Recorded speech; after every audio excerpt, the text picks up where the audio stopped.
basketball, and indoor soccer. Good for you.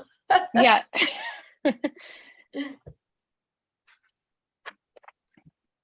Good evening, everyone. I'd like to call to order the planning board meeting for January 3rd, 2023. Paul, would you like to call to order the ZBA meeting? Sure. Do I just read this first little insert or? No, just to call your meeting to order. Okay. So my name is Paul Tagliaferri. I'm the chair of the ZBA, and I call to order the meeting on January 3rd, 2023. Okay, I'll read the announcements, and then when we get to the members, we can each call our respective members. So this open joint meeting of the planning board and ZBA is being conducted remotely pursuant to Chapter 22 of the Acts of 2022, an act relative to extending certain COVID-19 measures adopted during the state of emergency, signed into law on July 16, 2022. All members of the planning board and ZBA are allowed and encouraged to participate remotely. The act allows the planning board and ZBA to meet entirely remotely so long as reasonable public access is afforded so that the public can follow along with deliberations of the meeting. The public is encouraged to follow along using the posted agenda unless the chair notes otherwise. Members of the public who wish to view the live stream of this meeting may do so by going to Northborough Remote Meetings on YouTube via the link listed on the agenda. Ensuring public access does not ensure public participation unless such participation is required by law. The joint meeting will not feature public comment. The planning board meeting will feature public comment. Each chair will now confirm that board members and persons anticipated on the agenda are remotely present and can be heard. Members of the planning board, when I call your name, please respond in the affirmative. Bill Pierce? Here. Millie Milton? Here. Anthony Zaitin? Here. Amy Paretsky? Here. Members of the ZBA, when I call your name, please respond in the affirmative. Mark Rutan. Here. And Suzanne Cislica. Here. Staff, when I call your name, please respond in the affirmative. Laurie Connors? Here. And Fred Litchfield? Here. Okay, ground rules for the meeting. For presenters or applicants listed on the agenda, in terms of the subsequent planning board meeting, the chair will invite each speaker or applicant on the agenda by name to make a presentation and speak to their application. Participants will provide their full name and hold until their name is called. Each speaker will be asked to mute their phone or computer when not speaking and speak clearly in a way that helps generate accurate meeting minutes. Those responded will be asked to wait until the floor is yielded to them by the chair. Speakers who wish to respond to comments of others do so through the chair, taking care to identify themselves. Each vote taken by the board will be conducted by roll call vote. For public comment, by phone, dial *9 to raise your hand and wait to be recognized by the chair. Please note that part of your phone number will be visible to those viewing the meeting. By Zoom, click raise hand on the bottom of your screen and wait to be recognized by the chair. The chair will ask members of the public who wish to speak to identify their names and addresses only. Once the chair has a list of all public commentators, the chair will call on each by name and afford approximately 3 minutes. This meeting will not feature executive session. And first on our agenda is a discussion with the Zoning Board of Appeals regarding potential zoning amendments for the annual town meeting 2023. So welcome, ZBA members. I'm glad you're here. Thank you for having us.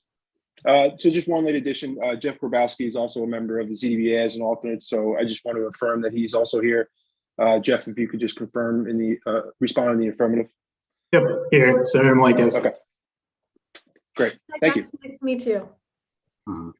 Likewise. Okay, great. So in advance of this meeting, we've shared a draft of all of the current proposed bylaws on the table. And Paul, I'll leave it up to you representing the ZBA on what you'd like to do. What's the best approach for you? You mentioned possibly focusing on specific bylaws, or we can go through one by one. What's the best use of time? Well, I think the first thing we could probably do is just the zoning amendments from that were recommended from Bob, the building inspector.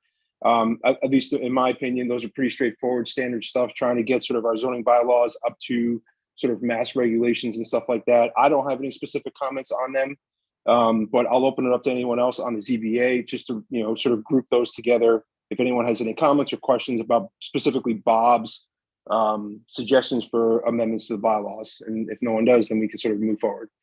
But I don't know if Mark, Susie, or Jeff, if you guys have any comments. No problem with Bob's recommendations. Okay, cool.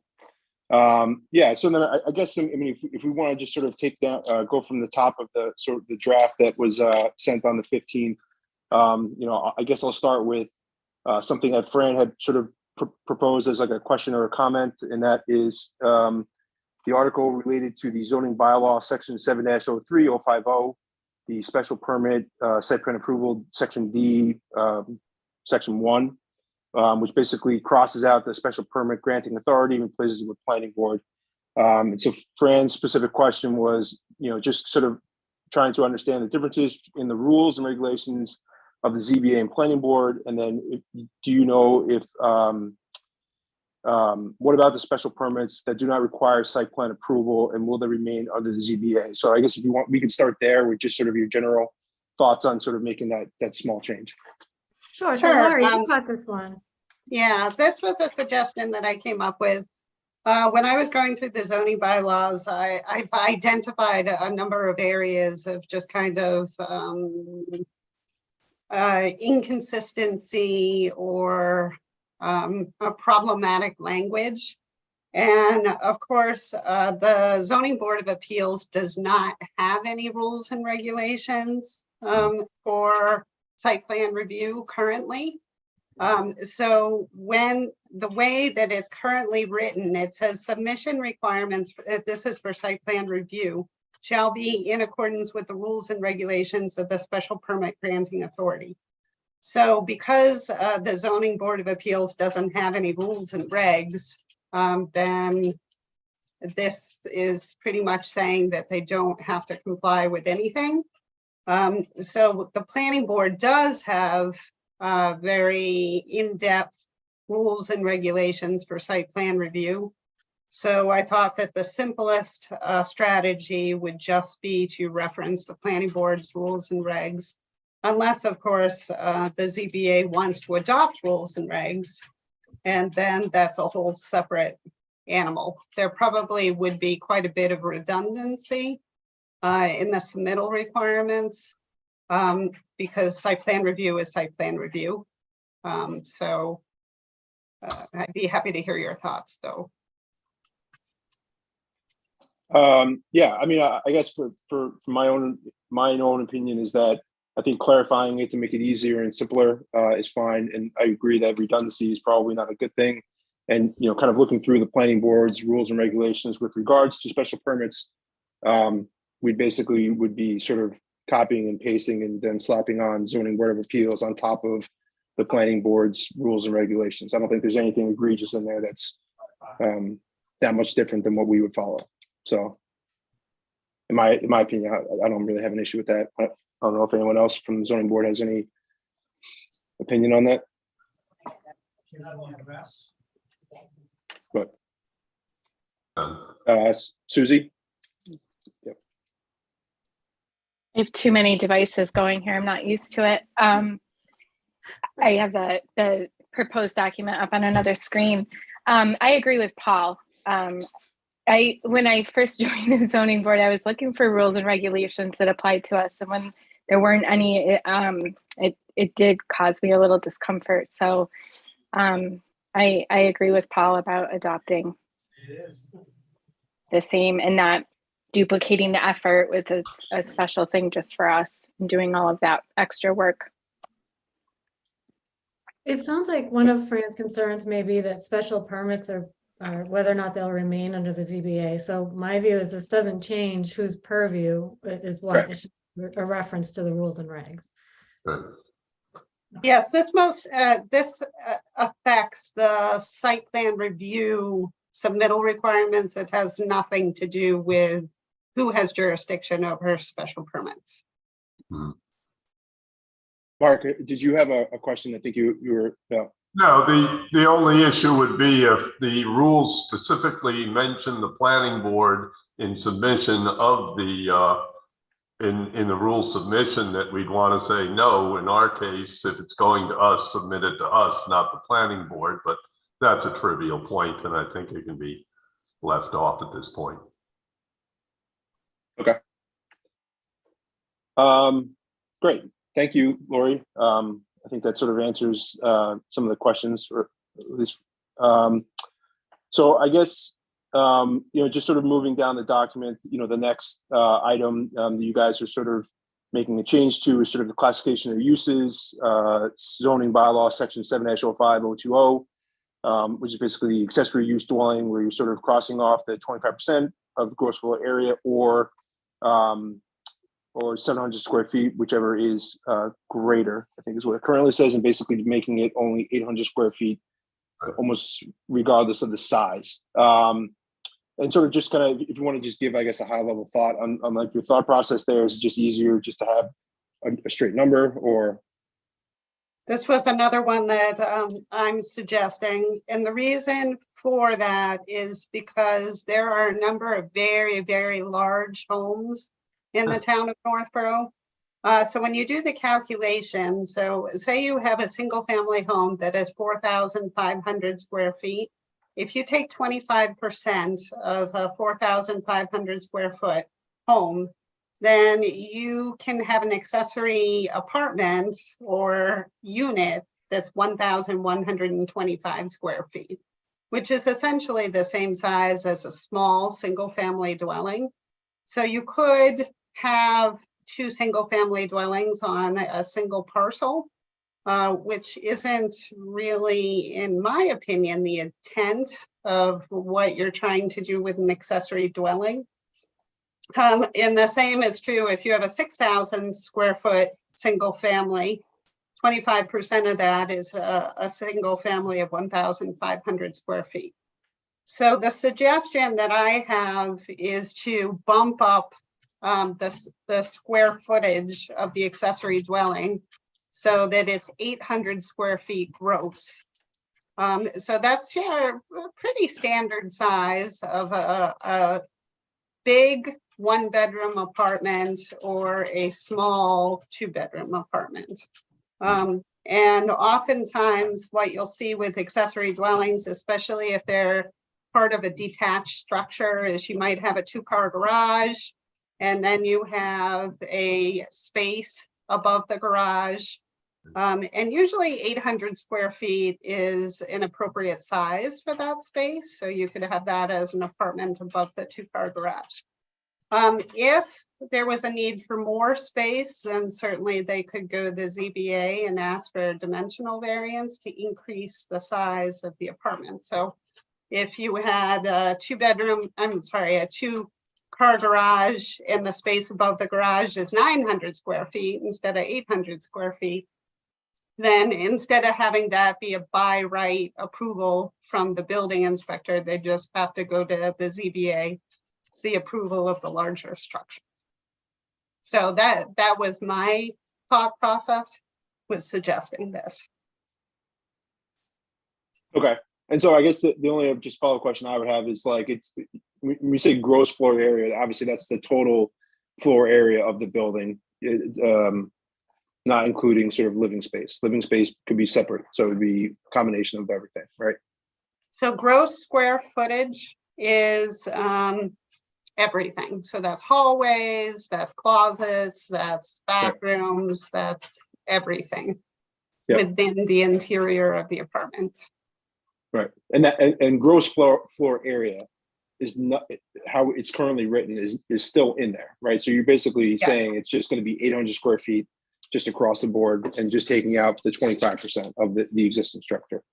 Right. Okay. And that, typically your typical 2-family house is, single family house is usually about, a maximum of 3,000 square feet. So,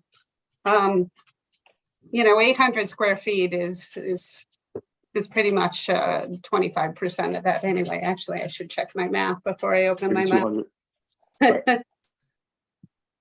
3,000 square feet times 0.25, 750 square feet. So 800 square feet would give you a little bit more than that anyway. Right. Okay. I don't really have any further comments or questions. Again, I'll open it up to anyone else in the ZBA if they have anything to add or comment on this one bylaw, but. Okay. I guess then just sort of, moving down the list again. And I'll just note, Franz, so for the next zoning bylaw, section 7-05020, classification of use. section J, where you cross out the one dwelling unit per industrial establishment on the same lot as an incidental. Just noting that Fran is making a comment that we shouldn't be encouraging alternative housing types, not eliminating it. I don't know if you want to just kind of give us just a brief overview of that sort of deletion of the use there.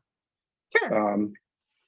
So, of course, the watchman's or the caretaker's quarters is kind of throwback from the early industrial era, when there were no automobiles and you had the mill owner living either on the same parcel in a Victorian, a grand mansion, or you had something similar to that.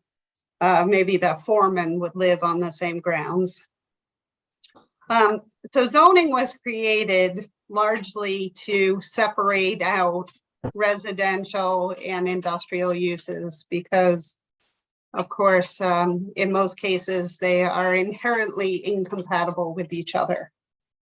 So there aren't many situations where, like, say a manufacturing firm or warehouse where the owner of the company or even a watchman would need to live in the same building or on the same property as their manufacturing establishment.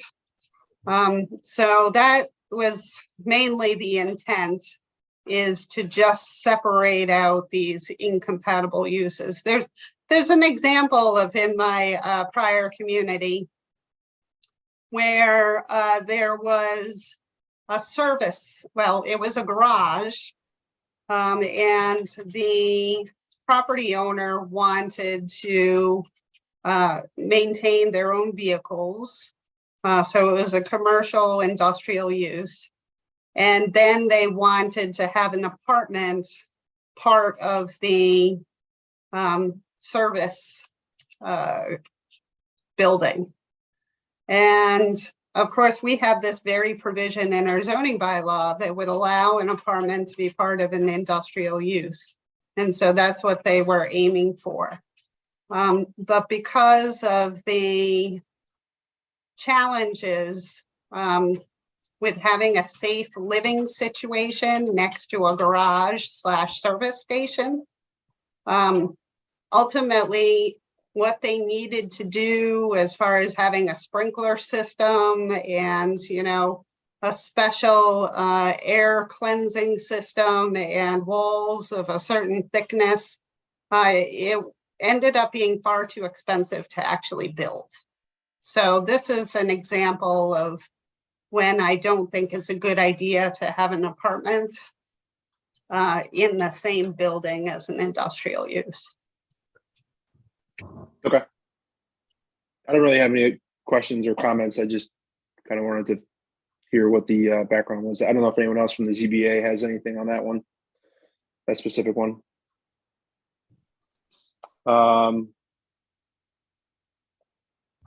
Okay. I guess, you know, I don't really have any other additional comments just going down. I mean, obviously the changes to the table of density and dimensional regulations just seem like small little adjustments to the maximum lot coverage. I don't know if anyone else has any questions there.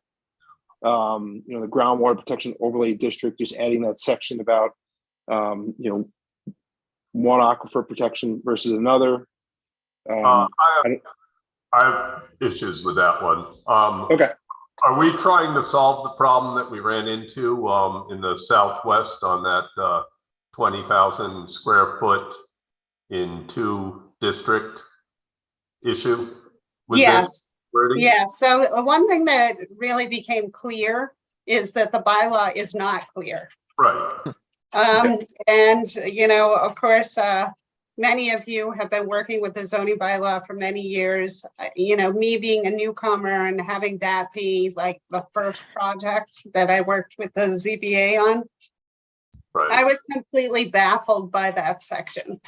Right. So Fred and I had discussed really wanting to clarify that, because if it's confusing for the people who are actually enforcing the zoning bylaw, can you imagine how confusing it would be for your average resident or developer who's trying to understand it? So that's what we're aiming at here, is just to clarify the way the bylaw has been interpreted historically. Yeah, okay. Based on this wording, can I give you a concrete example and you can apply this law to it and explain how it goes?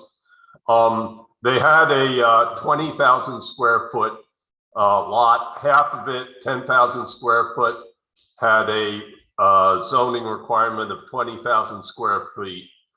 The other half had the more restrictive 40,000 square foot. And they said they wanted to build the house on the 10,000 square foot, use the other 10,000 to make the 20,000 square feet, and that was okay.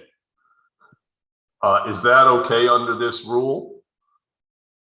So that last sentence, and Fred, jump in, feel free to jump in at any time. It says that no land area that lies within a more restrictive aquifer protection area shall be used to satisfy the land area requirement of a less restrictive aquifer protection area. So what that says is that, let's say the 10,000 square feet is, what is that, area 2? Right. And the 40,000 is area 3, is that right, Fred? No, area Sorry, 2, area 1. area 1 has 80,000 square foot requirement for residential. Area 2 has 40,000 square feet of residential requirement, and area 3 has no land area requirement other than the underlying zoning. Yeah. So what this says- Oh, go ahead, Fred. I'm sorry. So the question would be, Mark, if the person who's applying on this lot, if that front of the property is in the 10,000 square feet Right. in the groundwater 3, Yeah. if they build within the 10,000 square feet, then they'd be okay. If they need to utilize land within the second half of the lot, which is in groundwater 2, and requires 40,000 square feet, if they're utilizing some of that land, as long as the lot has 40,000 square feet, then they would be fine. But they can't use the land in the more restrictive zone to satisfy the land requirement in the less. I know we talked about it a while ago, Lori. I want to make sure we're still okay. We're still saying the same thing. Okay. My only problem with this is if I read the first clause of the size requirement shall conform to the minimum lot size requirement of the aquifer protection area, which the building is located. I guess I'd like a further clause saying N shall be satisfied only by the land in that overlay district. In other words, he can't reach over and grab the more restrictive district. I know that's what you're trying to say in the third clause, but do you see what I'm? So what this says, Open. what this says is that if you have, say you're putting the building in the less restrictive area, and the minimum lot size is 10,000 square feet, and you have 10,000 square feet in that area, then you're good. Yeah, I'm at And no problem. also, if you have, so you can use land in less restrictive areas to meet the requirement of the more restrictive area. So if you're putting the building in the more restrictive area, then you can use the square footage in the less restrictive area. Yeah, that's not what he was doing. He was building in the Correct. less restrictive area without enough area in the less restrictive area to construct his house. Correct. So he needed 20,000 on the underlying area, and he only had 10. So he's grabbing the other 10 from a more restrictive area. Right. And the So- first clause yeah. seems to let him do that. So what this says is that you cannot use land within the more restrictive area to satisfy the requirement. If you feel that's solid, I'll let it go. I'll approve. We have sent these to town council. Okay. That was my next comment. Yeah, there are And- a couple of areas. This one in particular took Fred and I a long time to come up with, and a lot of going back and forth. So we absolutely wanted to ensure that we got town council's blessing on the language. And I asked him to reply with his comments about a week before our public hearing starts, which is the second meeting in January 17th, I believe. So we should be getting his feedback really soon, and we can see what he says about it. Okay. We did get town council's input on that project that Mark was referring to, and he did concur with staff that we were going about the right way, but he agreed that the language in the bylaw was confusing at best. So I won't be surprised if he tweaks it a little bit, but I think the concept is clearer now than it was. And if he can help us make it more clear, as long as it meets the intent that we've been trying to use for quite a number of years, I want to go forward with it. Okay. Thank you. I think we're all on the same page. It's just probably some wordsmithing that needs to get finalized. But I guess, I know we're running up on 6 o'clock right now. I guess very, very quickly, with the site design standards, the changes about putting conduit underground, just like what if there's a situation where it's not feasible, is there a way for someone to, abide by not having to put it underground, or is that? Yeah, so this is only triggered by folks who are either applying for a special permit or going through site plan review.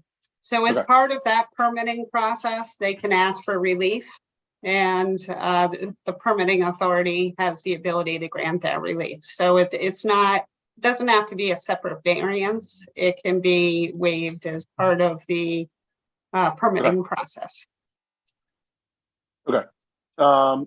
I don't really have Then- anything with the next, sorry. Oh, I was just gonna say, did you want to just recognize Brad's joined the meeting for the purpose of the minutes, and then we can make sure we get that reflected in there? Oh, I don't know if you saw him come in. sure. Hi, Brad. I didn't see him come in, but Brad, if you're here, if you could just affirm that you are here. I am here. I apologize. I thought the meeting was starting at 6, not 5:30, so I apologize. So I really want to get to the White Cliffs zoning bylaw. So I guess if anyone has any comments with the off-street parking or signs, we can sort of either provide that in email or, through some other means. But, so with White Cliffs, I guess if you guys want to just give sort of the high level on what's going on here. So it looks like it's kind of rezoning some of the parcel of land that is White Cliffs. Is it from half business, half residential to all residential or all business? So right now, the building itself is located in the residential C district, which is mostly a single family district. And it is very, very limiting as to the type of uses that are permitted within the district. So the business east, on the other hand, is a very flexible, business-friendly district, and there are some residential uses that are allowed as part of it. So as I'm sure you have heard, the White Cliffs Committee did receive 3 proposals. So one of those proposals was deemed unresponsive, so that one won't be continuing. But there are 2 other proposals that are going to be examined further. One is a business proposal. And then the second one is a multifamily proposal. So it's unclear at this point. That would be an affordable housing project. So chances are that if that were to go forward, that would go as a LIP project or a Chapter 40B. So the zoning isn't really important in that circumstance, but certainly for the business proposal, if that one is selected, then the property would need to be rezoned in order to make that reuse plan feasible. So we're kind of put this in as a placeholder to see what happens. Of course, if the White Cliffs Committee chooses one of the proposals, that has to go through town meeting anyway. So they can't just say, hey, okay, well, we're going to give this to party A instead of party B or vice versa. That has to be approved by town meeting. So at this point, this is kind of a placeholder. Oh, I Amy, actually you have a something there? question. Yeah, so that was a question I was gonna ask. Do you think for this town meeting, there's gonna be a decision to bring White Cliffs to this town meeting? Or will there be like a special town meeting to go forth with the decision for White Cliffs? I would suspect that it'll be at the spring town meeting. So you think there's enough time to get it? Okay. Because my concern too was I didn't think we should move a zoning bylaw forward if there's no decision on what the use of White Cliffs is going to be, because why change it prematurely if there isn't a decision made? Bad I also have a news question, is how you mentioned- we did put in the RFP our intent to rezone the property. So that's what folks are anticipating, or at least the business proposal. I have a question about what you just said about the 40B too. We are over our 10% affordable housing. So a 40B application shouldn't be able to come in front of our town and override our zoning. So they can't that's what I'm thinking. They can't come in and, since we're over our 10%, can they follow the 40B rules? A friendly 40B can be accepted at any time. Okay, So but we would have to accept it as a. They wouldn't have the ability to like force it down the town's throat. But if the town were interested in going forward with the proposal and it was something that the Board of Selectmen thought would be a good idea, then it would be a LIP. It would be a local initiative instead of a Chapter 40B. So the permitting process is slightly different. Well, not from the perspective of the Zoning Board of Appeals, the process would be the same, but from the perspective of how it's handled by DHCD, the Department of Housing and Community Development, that would be different. Now, you mentioned the Board of Selectmen would have to approve this. Would it also have to go in front of town meeting? So I'm talking about a LIP. So regardless of whether it's a White Cliffs project or whether it's just any other project, somebody could approach the town tomorrow and say, hey, we're interested in doing a friendly 40B on this particular land. We understand that you're above your 10% threshold, but we want to proceed anyway. So what they would do is they would approach the probably, the permitting authority. So of course the Zoning Board of Appeals, and they would approach the Board of Selectmen and the town administrator and feel them out and see if this is something that the town is willing to entertain, not because it has to, but because it likes the proposal.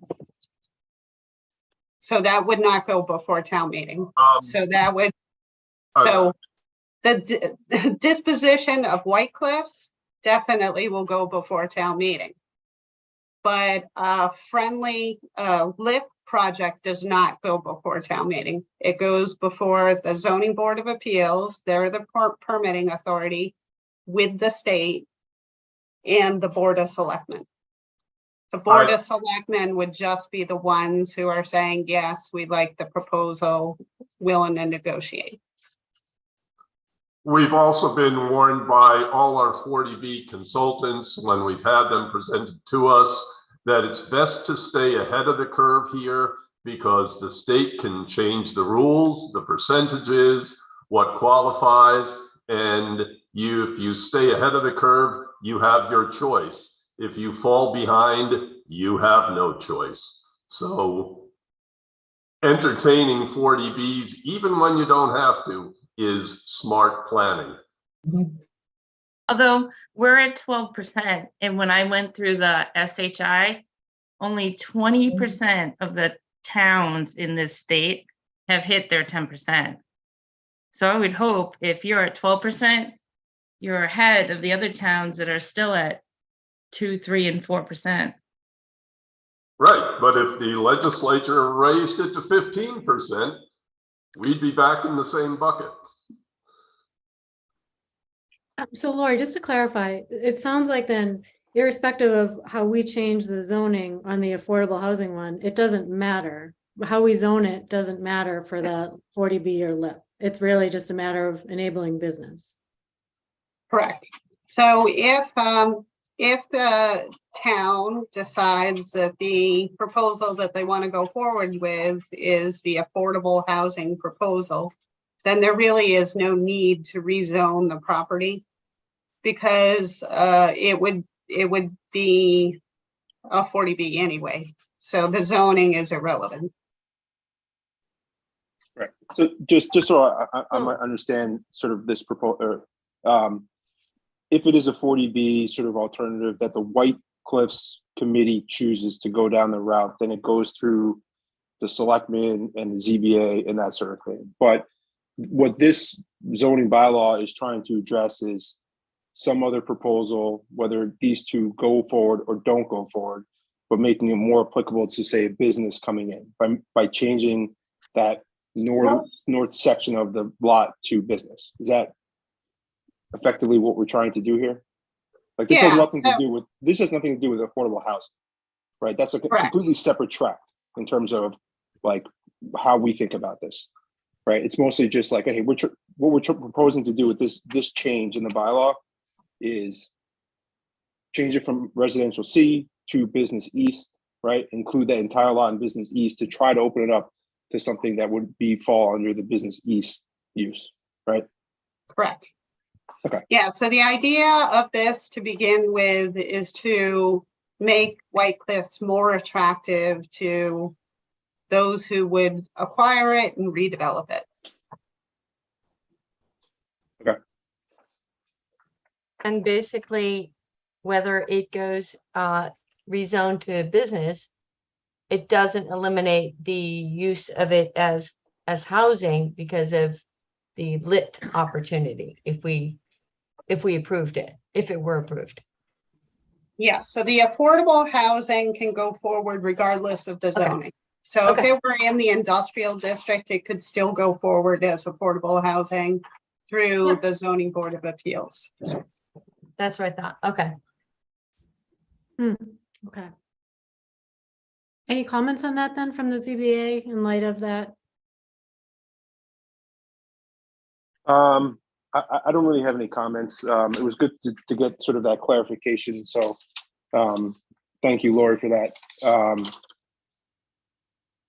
Does anyone else from the ZBA have any other comments or questions with regards to that one, or I guess anyone? I know it's 6:10 right now, but Mark.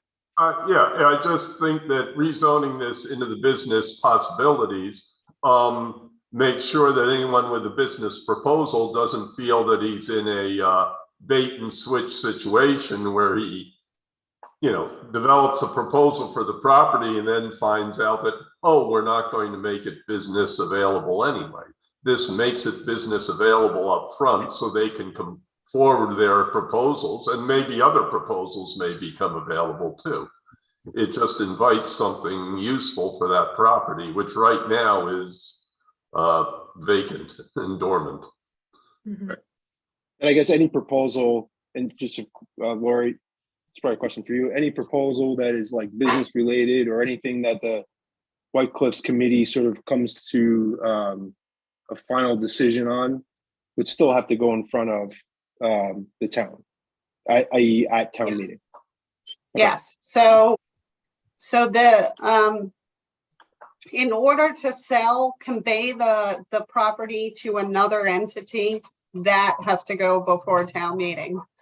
So as far as the development proposal itself, that's gonna come through one of your boards.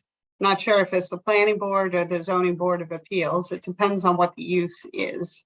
But there's going to be, chances are, there's both of the proposals involve construction of another building and the reconfiguration of the parking area.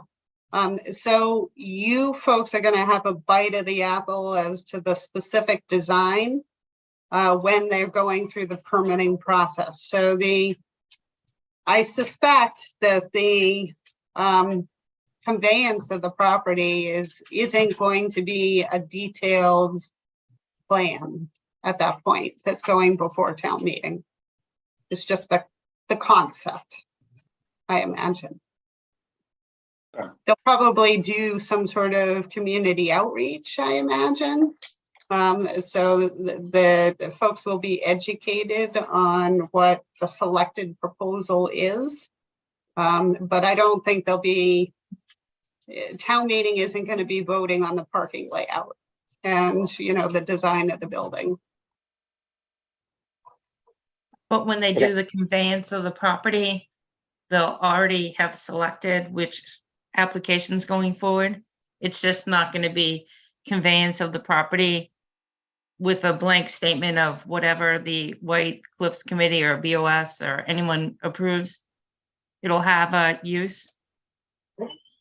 I imagine so. I imagine it'll, it's hard for me to say because this hasn't happened yet. So I imagine if the White Cliffs Committee and, the Board of Selectmen decide, they may very well decide that they don't like either proposal and they're going to reject them both. But I imagine if they decide that they like one proposal over the other, there'll be some sort of language in the article clarifying what it'll be.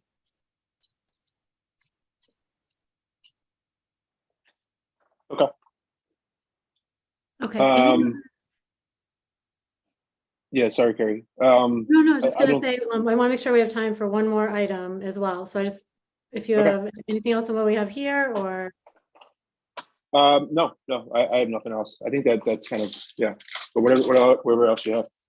sure. So one other item the planning board has been discussing, and it impacts your board as well, is we've been talking about going forward, how we want to handle the groundwater advisory committee. So if any of you, I don't know if any of you have watched any of the planning board meetings, but we've been discussing the merits of either whether we need the committee, whether we move to a model of going for a 53G peer expert review in lieu of the committee, or if we change the requirements, the composition of the committee, so that members of the committee have specific groundwater expertise, similar to what we see with design review. Everybody's assigned a specific expertise.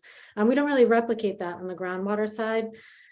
We talked about bringing that up with the ZBA because obviously you're a fellow SPGA. So has everybody caught that, or have I explained it enough, or does it make sense?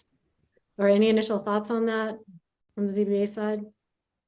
I guess if you could just sort of go over or just kind of give a conceptual view of the peer review, and is it the 53G? Mm-hmm. Is that, yeah. So how does that process work for a peer review? So Lori, do you Is that- mind that a little bit, just how that typically works in other towns? Have you seen it work?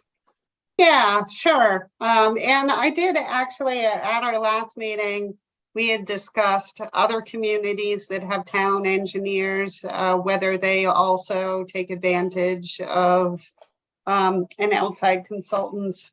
So we reached out to 3 communities, Marlborough, Shrewsbury, and Westboro. And we heard back from 2, haven't heard back from Shrewsbury yet. So Marlborough said that they have a town engineer who does all of their reviews. So they do not take advantage of an outside consultant on peer reviews. That is different in Westboro.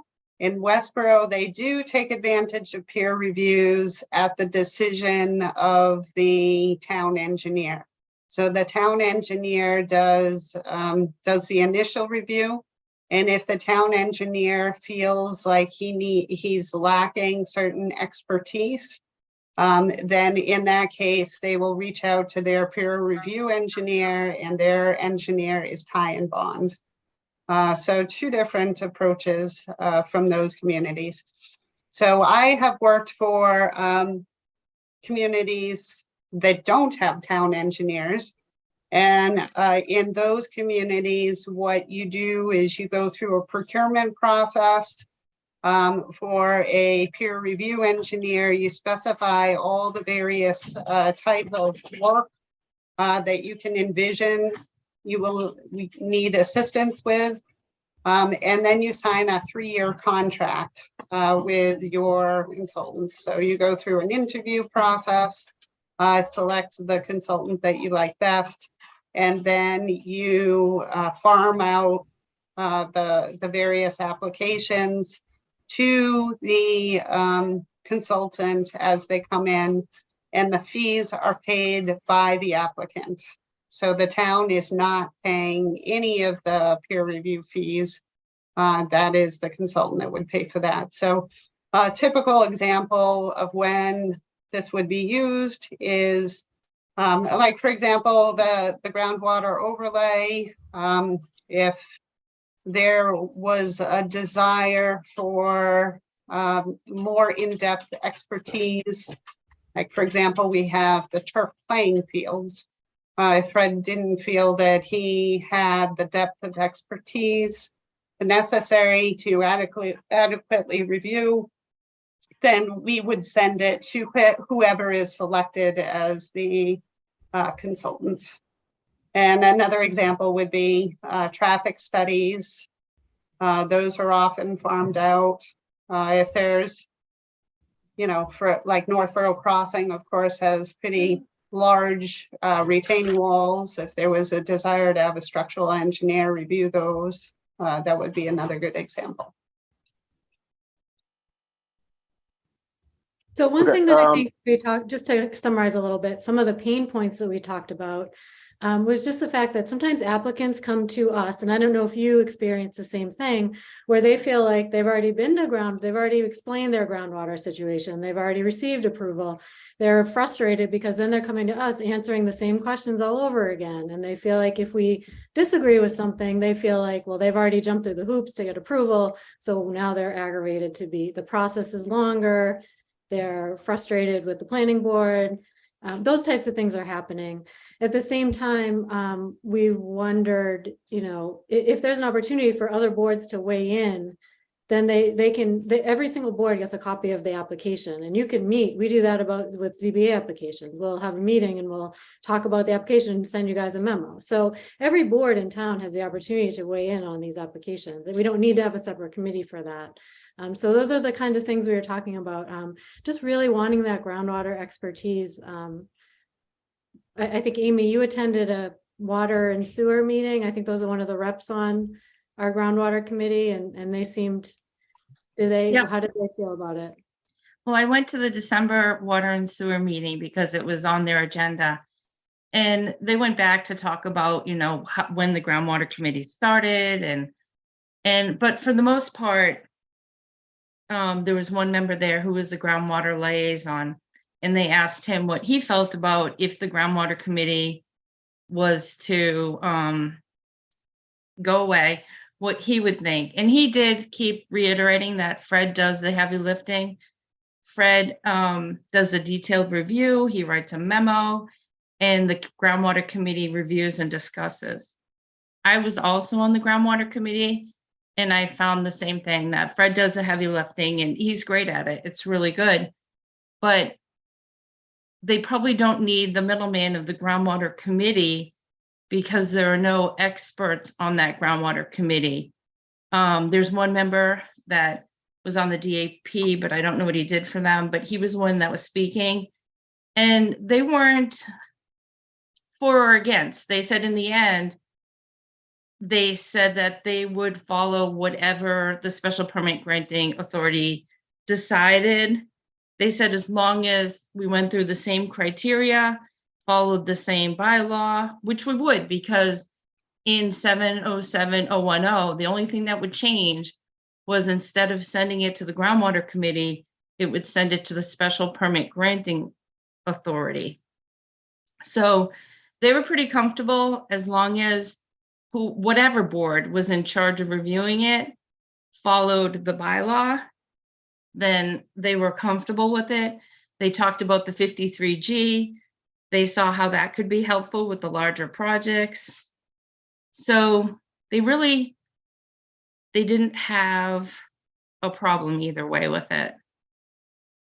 They actually thought that going with the 53G might make it easier because you don't have to meet with the groundwater committee in between. Like the staff, like Fred, if it's something like turf that he wants to talk about, he can talk about it in between before the planning board meeting. So the applicant doesn't have to go back and forth to the groundwater committee.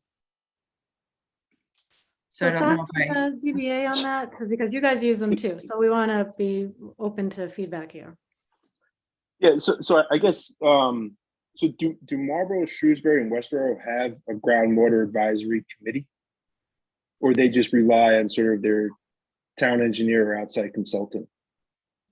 I don't believe that they have anything similar. I actually Okay. went through all 351 towns last year, and only one town had a groundwater committee, and it was Sherburne. And they used their groundwater committee for the things like a turf field. They did the above and beyond review of items that would be in groundwater that were above the normal groundwater application. Okay. I guess my just general opinion is I do think Fred does a great job, and his letters are really important to how we sort of view certain cases. I mean, I guess getting rid of redundancy and having an applicant go to a groundwater advisory committee explaining their entire case, having them provide sort of feedback, Fred writing a letter, then having to go to either planning board and ZBA and basically repeat everything that they said, 2 weeks prior, to sort of remove that redundancy would be, good for applicants and whoever else in town. But I guess, so could you think of it as essentially like, for smaller projects that say, Fred is looking at, we would still have his letter, and these smaller projects can be sort of put into a bucket and say, you know what, we don't need to have an outside consultant on everything. Just the ones that sort of exceed a certain tolerance that town staff sort of feel like are larger projects like the baseball fields or something else, right? And then those can go to sort of a peer review with a report done by an outside consultant who, the town sort of signs a contract with. Is that sort of the genesis of it, or like how that would work if this committee wasn't there? Yeah, like you wouldn't send somebody just trying to do something with their pool that comes before you to go through some sort of peer review. So it would really, to my mind, it would be well, first of all, I think the SPGA, both either the ZBA or planning board can request the use of a 53G regardless of this bylaw, correct, Laurie? So at any time going forward, you could request it on anything you want. But in the cases where it's too small, you'd still have a groundwater review. It'd just be by the town engineer. You wouldn't ask, I doubt, you'd ask for a 53G. Okay. Oh, Susie, Yeah. you have your hand up. I don't mean Yeah, to. I want to reiterate, if you don't mind, I'd like to reiterate what you guys were saying. I have 100% confidence in Fred and his recommendations. So of course, I would love to continue to see letters from him for every application. The fact that the Groundwater Advisory Committee there's only one other town that has it, and no disrespect to the Groundwater Advisory Committee, but they're not experts. They're just volunteers, and Fred is the expert. I don't see a reason to continue with that committee. And like Paul said, and I think every application is important, but obviously some applications just have a lot more meat on the bone, for lack of a better term. So maybe time to time there is a peer review, but I think most of the time we can just go with what Fred recommends and his letter, and he's on the meetings with us, at least from the ZBA's point of view. I think this is a great way to streamline the process for both the town as well as the applicant to eliminate the Groundwater Advisory Committee. Susie, I think you had your hand up. I agree. Fred's on the meetings, and a lot of times if we have questions on the letter or something that was stated in a statement from the Groundwater Committee, we just ask Fred and he further explains things anyways. And also for timing and for the time of the town staff is spent on the Groundwater Committee, from the scheduling to I don't know if they're meeting in person. I think they are. But everything, I think it would streamline everything a lot better. And just because I don't know if you had stated this before, how is the Groundwater Committee appointed? I know they're volunteers and we're all volunteers, and some of us, we don't have a particular background to the ZBA, but we take the courses and we do everything. But I was wondering, who appoints a Groundwater Committee, or is it Board of Selectmen? No, it's each, so it's 5 appointees. So the planning board appoints a member, Board of Selectmen, Board of Health, Water and Sewer. Who am I missing? Am I missing someone? Conservation. Oh, Conservation. Thank you, Fred. So it's an appointed from each board. So that would further show that it's going to save those members time, and maybe to be able to concentrate on things on the boards that they volunteered for instead of extra volunteering for stuff too. But that's my opinion. I agree. Thank you. All right, well, we do have it. We can always talk. I think the planning board needs to talk further in general. We haven't really formulated what that looks like, but just hearing some feedback on that is helpful. Yeah, I mean, I guess just in finally, what I would say is, I find Fred's letters to be extremely helpful and useful. And if those are going to continue with or without the groundwater, and we also have the option to sort of, request peer reviews for sort of larger projects as well, at the cost to the applicant, not the town, and to sort of streamline the process, to not having the applicant go to another board meeting. On its face, it seems like that's not, it's not something I would oppose. Okay. So Well, I don't know if anyone else has any other comments from the ZBA. I know, Kerry, we've taken up an hour of your guys' time, and you have a meeting after this. So I just want to say I do appreciate you guys having us in. It's always fun. I don't know if anyone else has any other comments from the ZBA. If not, then we can sort of entertain a motion to adjourn. Yeah, I just want to say I appreciate you guys inviting us on and getting our feedback and input on bylaws for the upcoming town meeting. Thank you. The fun time. Thank you. It's a pleasure having you. Okay, I move that we adjourn the ZBA. Second. I'll second. All right, so Mark made a motion to adjourn and Brad seconded. Mark? Aye. Brad? Aye. Susie? Aye. Jeff? Aye. And I'm an aye as well. Happy New Thank Year. you guys very much for your time. Good Happy night. New Year. Bye. everybody. Thank you. Good night. I almost hit leave the meeting. Nope, I'm gonna turn it. Next on the agenda is a public public hearing for 79 Bartlett Street site plan approval for replacement of 2 existing athletic fields, a track, 9 tennis courts, spectator seating, lighting, and construction of associated improvements at the athletic complex. So if Jim, you want to bring in members presenting for that, I have a couple things to start with before we get too far down. Let's see. For presenting for the applicant, who do we have here that we need to bring over? I believe it's Matt and Kathleen, and I just brought them over. I believe they're appearing shortly.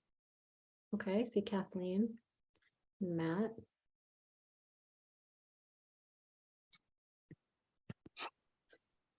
Hi Kathleen, hi Matt. Is there anyone else on your team that needs to come over?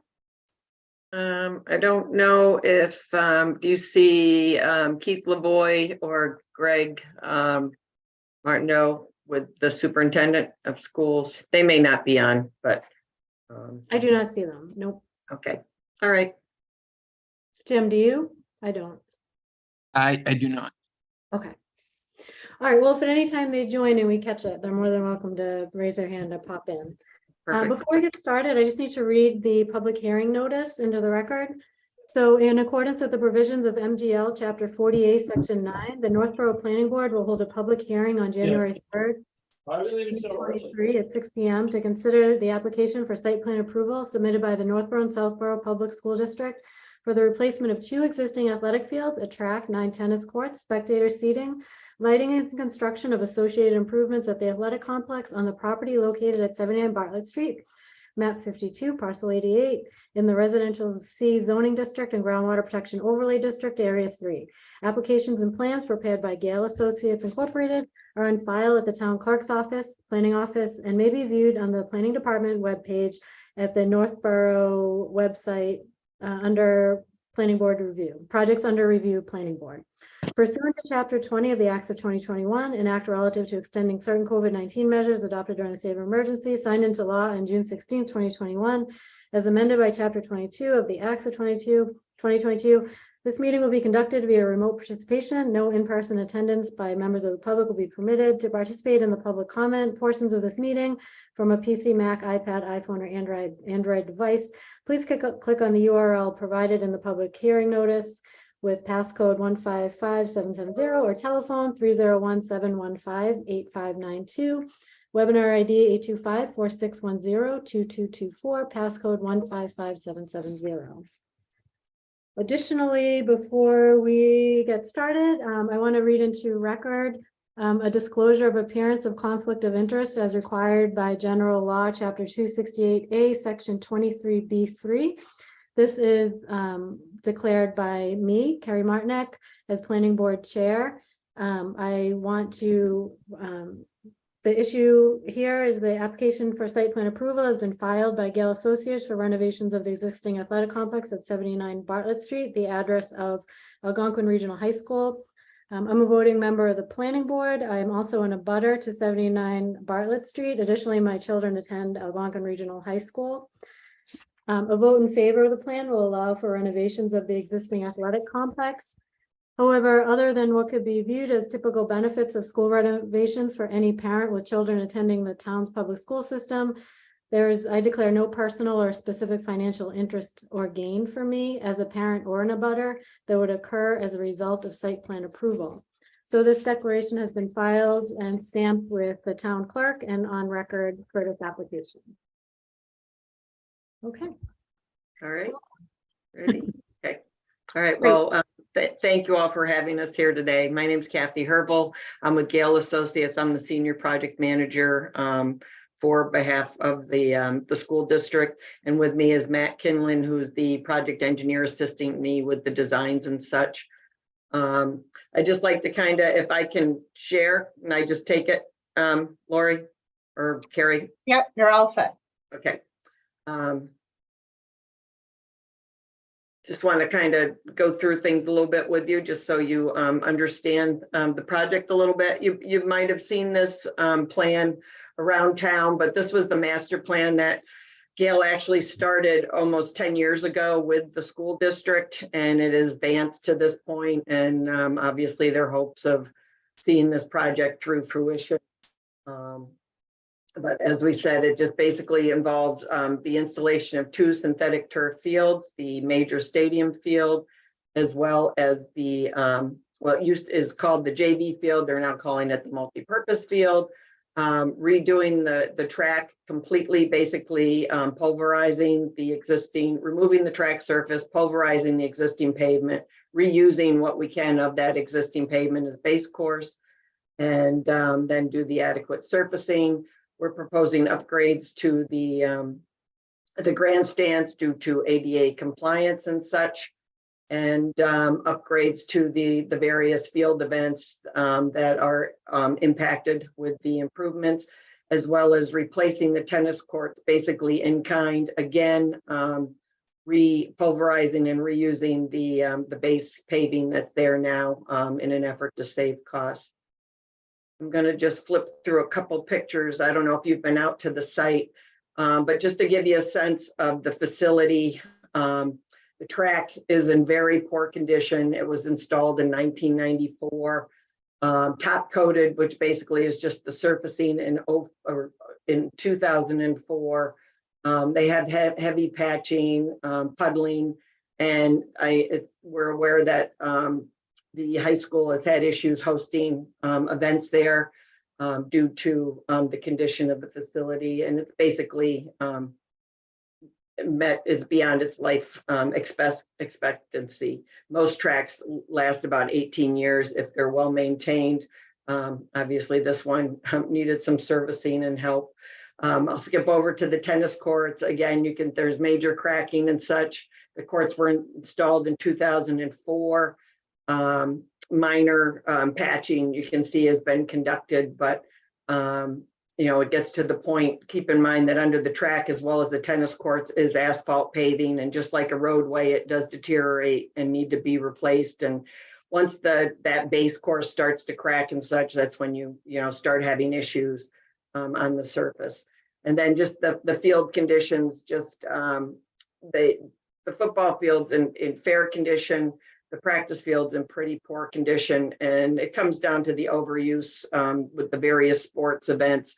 You have freshmen, JV, varsity, boys, girls, whatever, using these fields constantly, and the overcompaction has, been occurring since, well, when the field was, I guess, redone in 2004, they resurfaced the turf some and replanted and such, but eventually it gets too compacted and grass doesn't grow. You get clumps, you get puddles, and then you also get some injuries. So just another picture of the track to just give you a sense of some of the patching. One of the other things included, like I said, are the lighting. The existing athletic lighting is proposed at both of the fields. Basically, again, 1994, the technology has come so far with LED and energy efficiency, and the older lights now are leaving dark spots or bright spots throughout the field, which again can cause conditions. As I said, the grandstands has no handicap ramp or seating, which is out of ADA compliance. So the grandstands are dated back to 1994 as well. In addition to providing ramps, there'll be an elevator up to the press box. So no one's limited from coming up and helping the coaches with scoring, calling plays, things along those lines. So our proposed grandstands will have ramps as well as handicap seating as required. And just to give you a sense of some of the field conditions, again, as I said, the overcompaction, you get drainage, you get the clumps, and that's where the injuries start to occur. And then just another picture of the tennis courts. You can see over the years, they've tried some patching, but as I said, as that layer of pavement underneath starts to deteriorate, it does need to be redone. So with that, I will go back to just, basically the existing conditions. As I said, our project is the high school here. Our projects, encompass pretty much the disturbed area that's, in this area, the existing stadium area, as well as this field right here. And we do have a proposed outfall out to this way. out to this direction, which these fields all drain at this area as well. So we have submitted plans to both yourselves as well as the Conservation Commission. We are in the process of wrapping up the Conservation Commission's comments and hoping to resubmit to them by the end of this week. We have a hearing with them next Thursday, I think it's the 12th.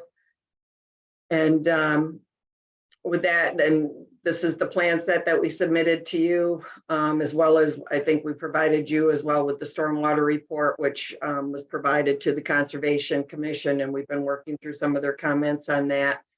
So that's really it. I don't know if you would like me to go through the detailed plan set. If you want to get into comments, Lori has provided us with some initial comments, which I'm sure you've seen. We can address some of those this evening. Obviously, we'll do a formal response to comments once we feel we have all of them from you all, and we'll take it from there. So Okay, planning board members. Oh, thank you, Kathleen. Do you have questions? Would it be helpful? Do you want to start with Lori's comments and questions? I think she covered a lot of what I would ask and then some. But also, did everybody get a copy of the turf analysis that was done as a technical analysis that Lori and Fred had requested? Did everyone read that?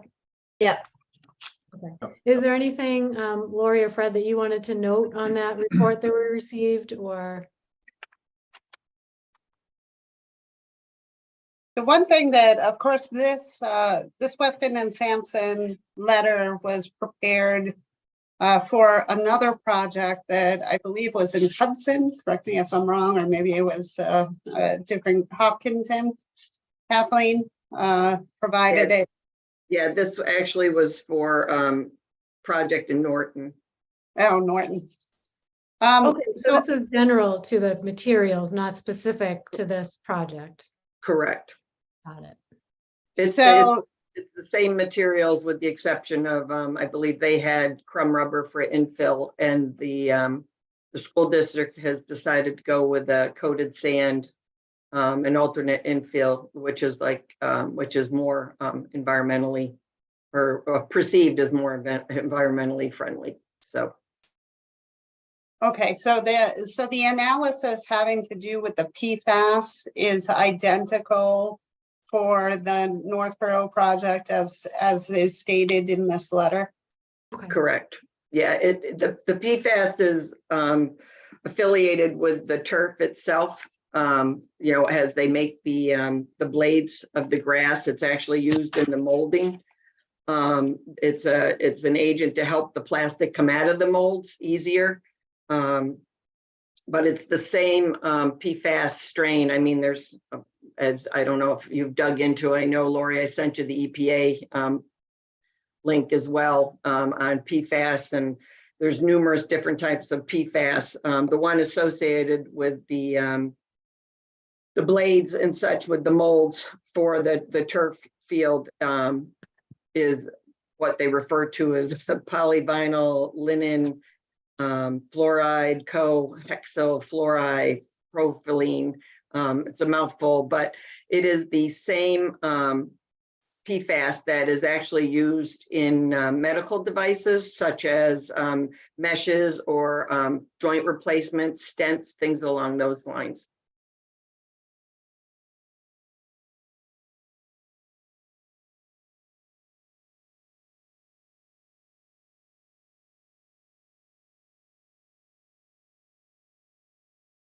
Okay, so any questions on that, or? I had a quick question. Sure. My question was going to be on the crumb rubber, but you have stated that it's going to be a coated sand. And inside the big document, it mentions Brockfill or Envirofill. Do you know? It's the Envirofill. It would be the Envirofill. Okay. Yep. So I was wondering, do we do any analysis of that? I haven't looked into it because I didn't know which one it was. I didn't know, Lori, if we want to have Weston and Sampson also look at the Envirofill just to give an analysis of the product, although I did read that they are both way better than Crumb Rubber, so it's probably no other choice. Because what is the sand coated with? You said it's a coated sand.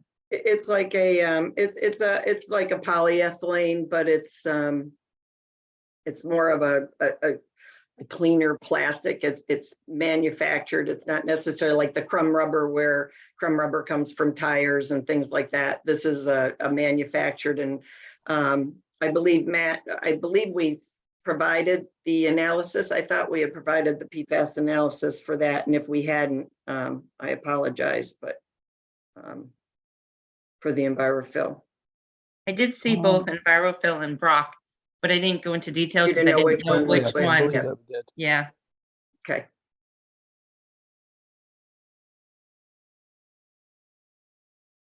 But the testing for the EnviroFill is in there, and it's my understanding it was all non-detect or what analysis that they conducted.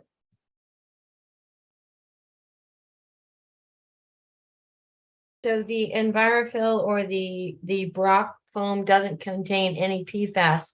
It's just in the mold for forming the grass. That's our understanding. Yes, we don't claim to be the experts, but because we're not toxicologists, but yes, that's our understanding.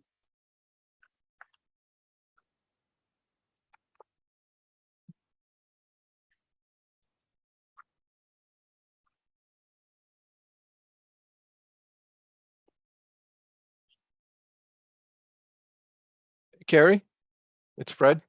Could I just make a couple of questions or Absolutely. make a couple of points? I do appreciate the memo from Weston and Sampson regarding the project in Norton. I think it's helpful.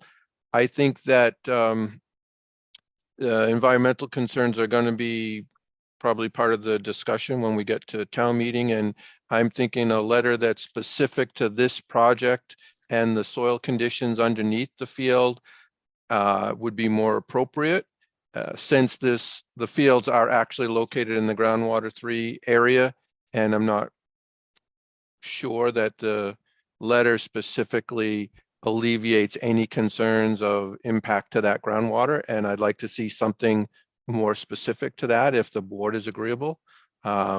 This does go a long way to alleviating some concerns, but I think there may be more once we get to town meeting. Okay, so you're a peer review of the information here? Is that what you're suggesting? Specific to this proposal, yes. Okay, Including the analysis of the soil underneath and any impact or no impact to our groundwater supply. okay.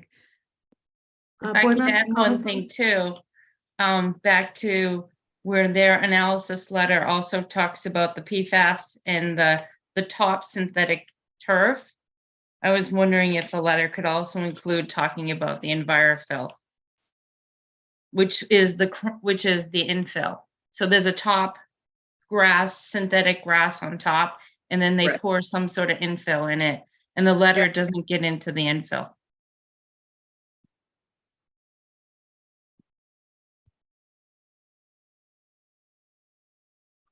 Okay, so is that something board members are interested in, having that kind of additional review?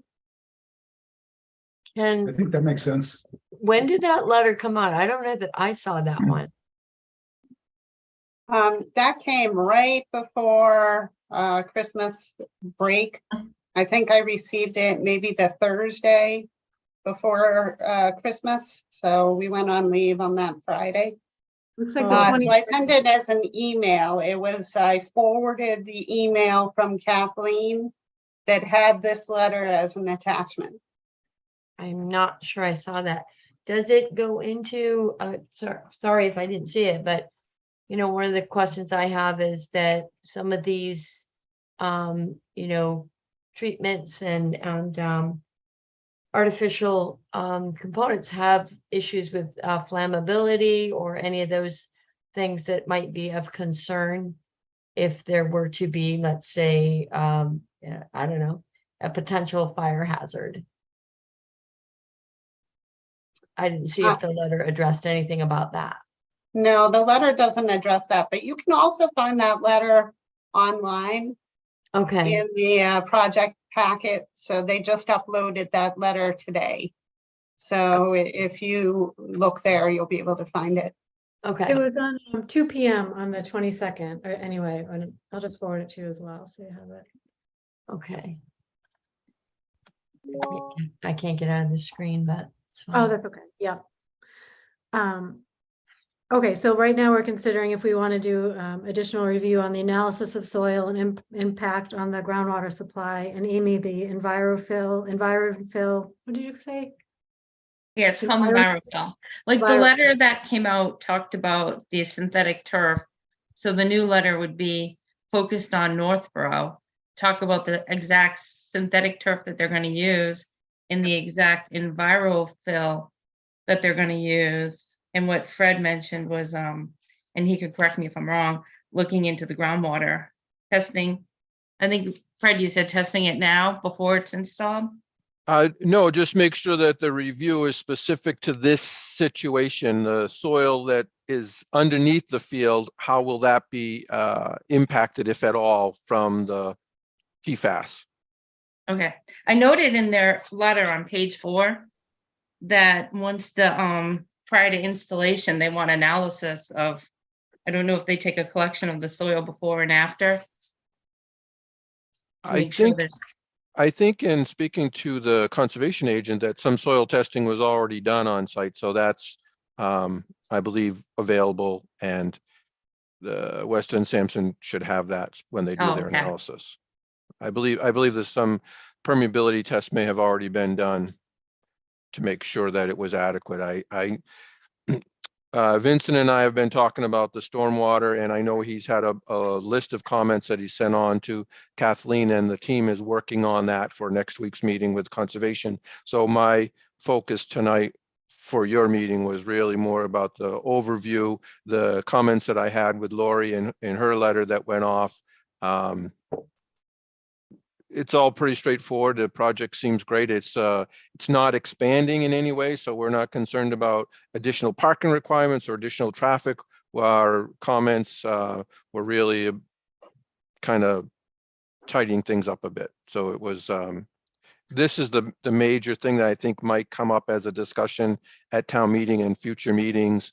And I think that something specific to this site in our town, saying it's got its blessing from a consultant. Weston and Sampson is the company that we would have sent this to for peer review, even if they weren't working with the high school already. So I think this is not too much of an ask to have them do something specific if the board is agreeable.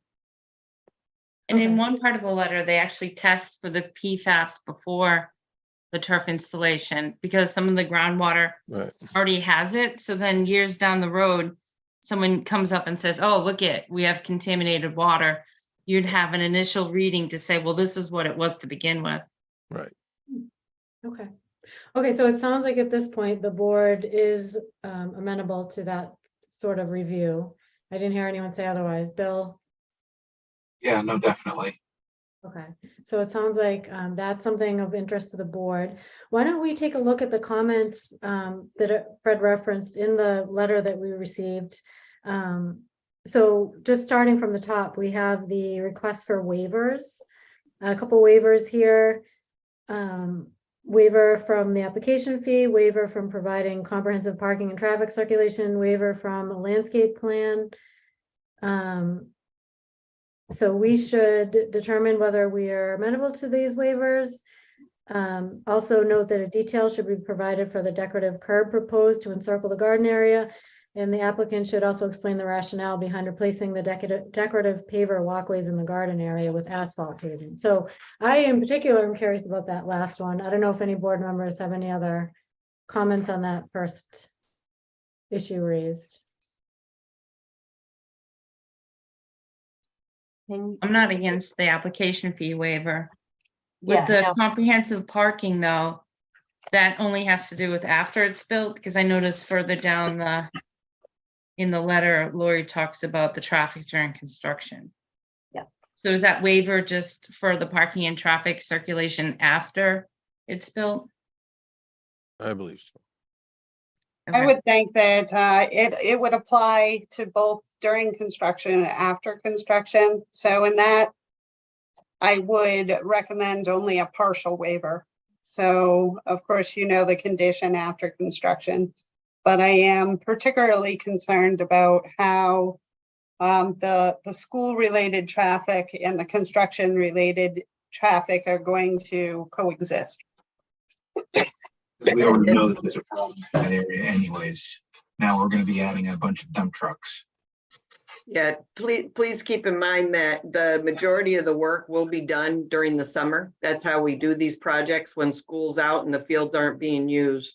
If there is any type of overlap, you know, sometimes they might start a week or two before school finally gets out, or, you know, because the project, whether it's weather delays or, construction, if it were to trickle into the fall, again, the contractors work with us to only deliver or, do any type of truck traffic when the school isn't like coming, drop, bus times and drop offs and that type of thing. They'll avoid that completely. And actually in the fall, but all the heavy lifting is done. It's really just the first month or so of the project that you really have it's the removal of the topsoil from the field areas and then bringing in what we put in the base stone. Those are your biggest lifts. And then it's really the turf delivery and the infill deliveries are done in a matter of a day or two. And then it's stored on site until it's put down. So just so you know, that's the part of the reason obviously we do it when the fields aren't being used, not to mess up everybody's programs or whatever and all the sports. Well, I mean, some of the kids go and start in the 1st of August. Is that so? Should no team should plan on using the field for the summer? They won't be. They'll be able to use the other fields, but that'll be up to the work. We're already. The athletic director is coordinating. Oh, okay. We always call it Plan B. If, like I said, if we have a summer of pure rain or whatever, construction, we always make sure they have a Plan B and have some backup fields or, have something available in case, the fields aren't completed. Got it. So in a partial waiver, Lori, what does that look like? So I'd still be interested in understanding more about, like, if you could put in writing about the construction traffic plan, because there's nothing that we have in writing that says that this is going to be constructed during the summer. So Okay. in your response letter, if you can address that. And if there is the overage where you're still under construction in the fall, would you consider just putting all of the construction related traffic using Route 20 and then all of the school traffic using, the other option, the main option, the main access, so that you're splitting the two in half?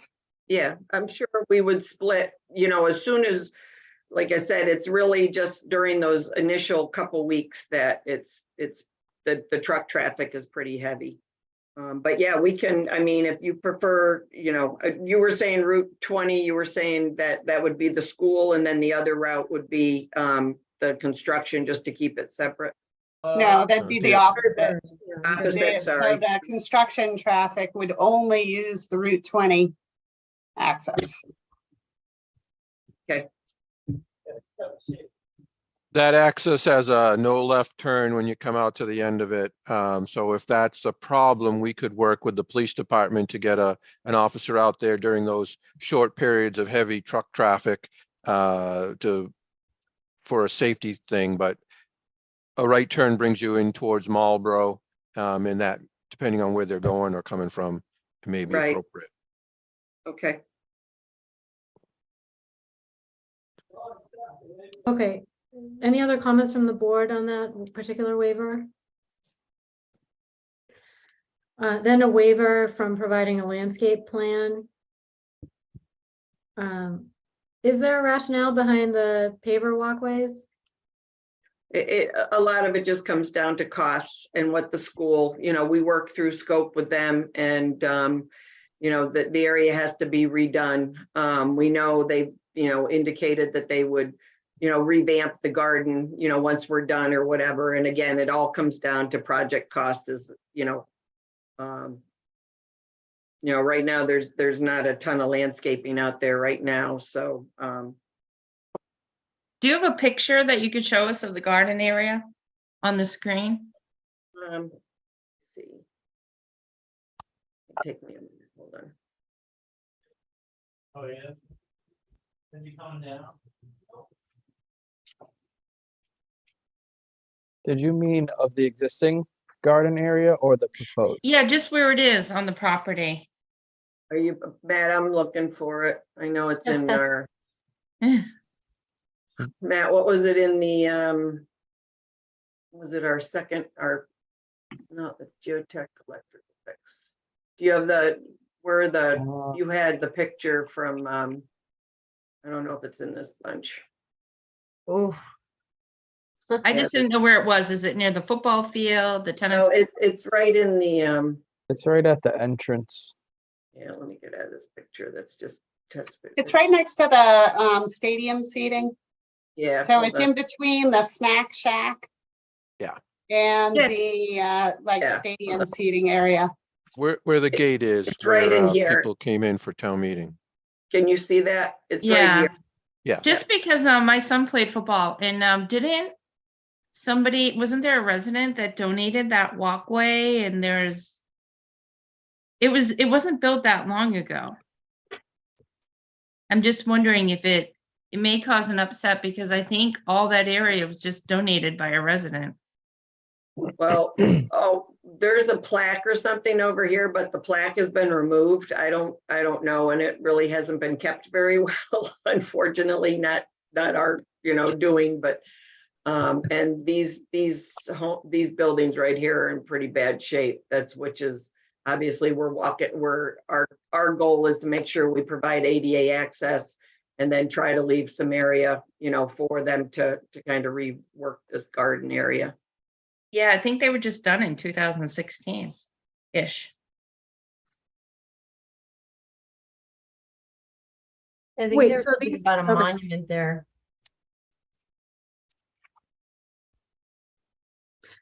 I wonder if the pavers could just be reset. I mean, they didn't look to me like they were in bad condition. So, but it did look to me like that the walkway was going to be shifting over slightly. Yeah. So Yeah. I wonder if it could just be reset in the new location.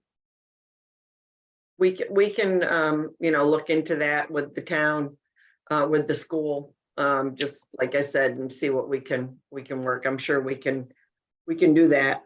So. And will they be putting the plaque back, you think, too?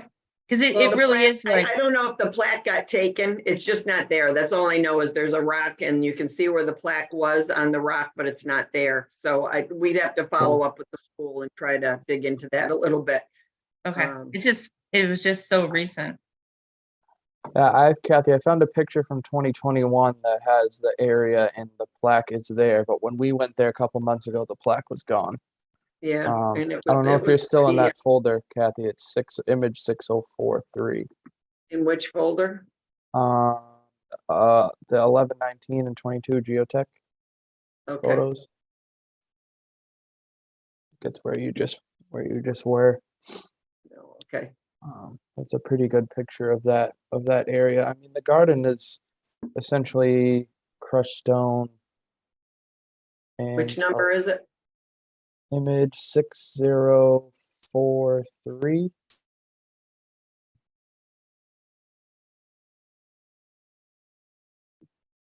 It's coming. There we go. Everybody see that? Mhm. Yeah, like I said, this plaque was there. It's gone. I don't know what happened to it when we were out there just recently, but we can look at reworking these pavers and that. And where are the bricks so that Is this the same area where the bricks are located? The bricks that were purchased, like donated bricks? Is that the same area or different? I don't Maybe it's recall pictures. being, It's just cobblestone. Weren't there Yeah. bricks Yeah. that people bought and they made a walkway out of them? I don't recall names in these, but I think that was at the senior center, Carrie. No, I know the senior center did it, but then I'm pretty sure the high school had that as well. Maybe they were never installed. You can see these walkways look new. I mean, I think you could replace the gravel to make it ADA accessible, but it looks like the brick walkways are pretty new. well, the problem is our grandstand and our ADA access ramps, we have to move this. We can't make it work otherwise and provide ADA access coming from the parking that's over on this side. The grandstands, like I said, between the ramps and everything else, it would impact this. That's why it's getting pushed over a little bit, just to give us room.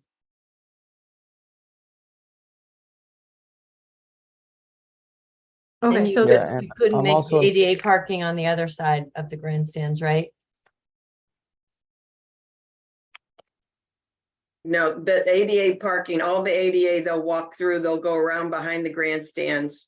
There won't be separate ADA parking on the other side. All the ADA parking is coming in at the park, where the existing ADA parking is, which is going to be upgraded some. Go back to the plans. Site plans.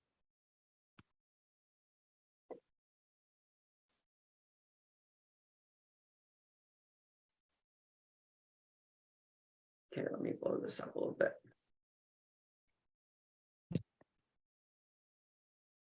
So right now we have your ADA parkings down at this end. Can everybody see this? I can't see where, yeah, In here, see this in here, and then the ADA parking is going to come in, has access. Here's your ramps. Here's the garden area, which we'll try to maintain. I guess we are doing asphalt here. We'll have to look. Our biggest key is the ADA and the grades. We know this slope right now is a little steep, but if we have the ADA coming here, then this ramp doesn't have to make it as long as we have this. But those are things we have to weigh as we do our design.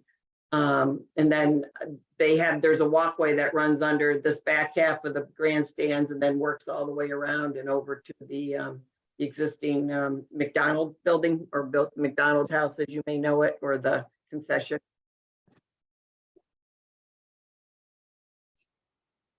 Okay.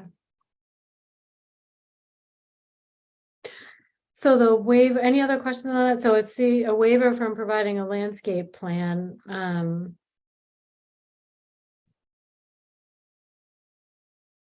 Well, I guess there isn't much there for landscaping. The reason of the waiver is because there isn't much to show, or the reason for the waiver is?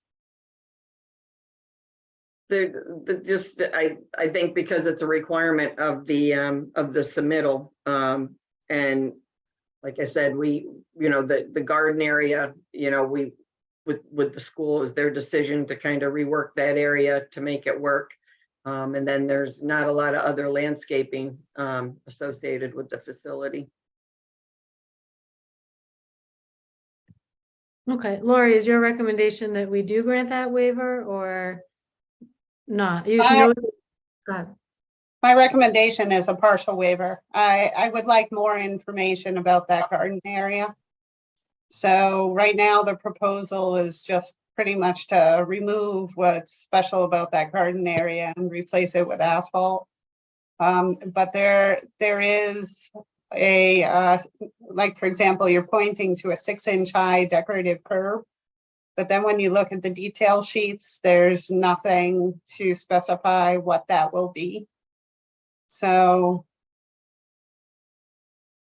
I'm just interested in a bit more information. And if possible, if you could just reset the special walkway instead of just, replacing something that's already attractive and functions well with something that is just pretty blah. Mm-hmm. Okay. Yeah. I'm sure it meant a lot to the people who did it, and they just did it. It's not like 100 years ago or 50 years ago, even 20 years ago, it was like 2016, and they spent money of their own money. It was one person, I think. And it looks nice. It's super nice. So. Okay, other comments on that one? Okay, number 2, better understand the project within the context of the campus and abutting properties. So we don't have, what is this, a case where we don't have a review, a view of the property with, So what I typically like to see is a locus plan that shows the entire school. So just scale it back so that you're showing more of the area. And if you look at our revised regulations, it's supposed to include the driveways within 200 feet and the abutting properties, I believe. So something that is compliant with our new rules and regs. Okay, so you want to see the locus map. That's fine. I do. I want to see the relationship of this area to the surrounding streets. Okay. All right, so this is just the site map, but our locus map will provide a more detail. No problem. okay, so, and then it looks like just noting that, a portion of the project area is in the industrial district. Yep. The traffic impact assessment shows dozen of trucks trips during the construction phase. So it looks like just a matter of the timing, and it sounds like you did explain that a little bit. Right. So Yeah. does what we talked about before satisfy this comment for you, Lori, or is there something? It does. Okay. And the next one, of course, has to do with the PFAS discussion that we've already had, so we can skip over that one. Okay. Number 6 has to do with the synthetic track surface. Yep. I didn't see any information about that, so I was just curious if there's any PFAS in the track surface. No, there isn't PFAS. Our understand there's no PFAS in the track surface or the tennis surfacing. It's a polyethylene like primer, like a paint that goes on both of those. There are some granulars that's put on the track more for traction. But and then the again, like the tennis courts, it's a fortified acrylic paint, but we can provide specs on that or whatever right out of our specs on what those include. That would be helpful.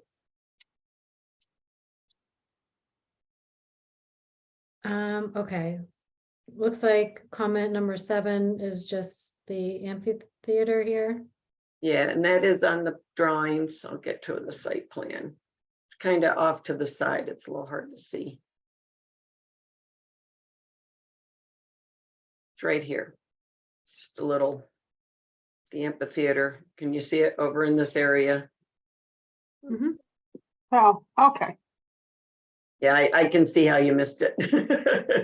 And we do have, let's see, I think I have a picture just to give you an idea of what it might look like. Something kind of simple, but like that's what we're kind of priced. And of course, this would have the school and whatever. So, Okay. all right. Cool. Nice. Rules and regs for, let's see, the elevation for bleachers and press box and the metal storage building. Is that something? Yep. We've requested is this the grandstands? Yeah, the bleachers. We've requested a front view from Dan Clayton, is our usual supplier of or equivalent of our grandstands, and we'll get a front view of that. And I believe Matt did put some elevations on the details that we submitted. And just to give you a sense, we can provide details on the building, but just to give you a sense of what the storage unit looks like, if you can see that. These are pretty standard at athletic facilities, and it's our understanding with the school that some of those other storage bins and such are going to get cleaned up because, you know, we're like, you're gonna have this nice new facility and you want to get rid of some of those storage containers that are kind of throughout the area. So that's the plan, is something along these lines. And we do have drawings for these. They're pretty standard. It's kind of like, it's called a Miller building, and you can make it 3 garages, 4 garage, whatever. Our plan is to do something along this lines. This we just put in last summer at Mashpee. So the proposed lighting, so that I would be curious, not just the detailed plan of where the lighting would be, but just in terms of, there is a neighborhood right there and specifically houses right there. So would lighting be, you know, we have our previous lighting that just looks kind of, there's no real mitigation for how bright they are, where they point to or anything. So what does that look like? let me just get back to my plan set. Where was it?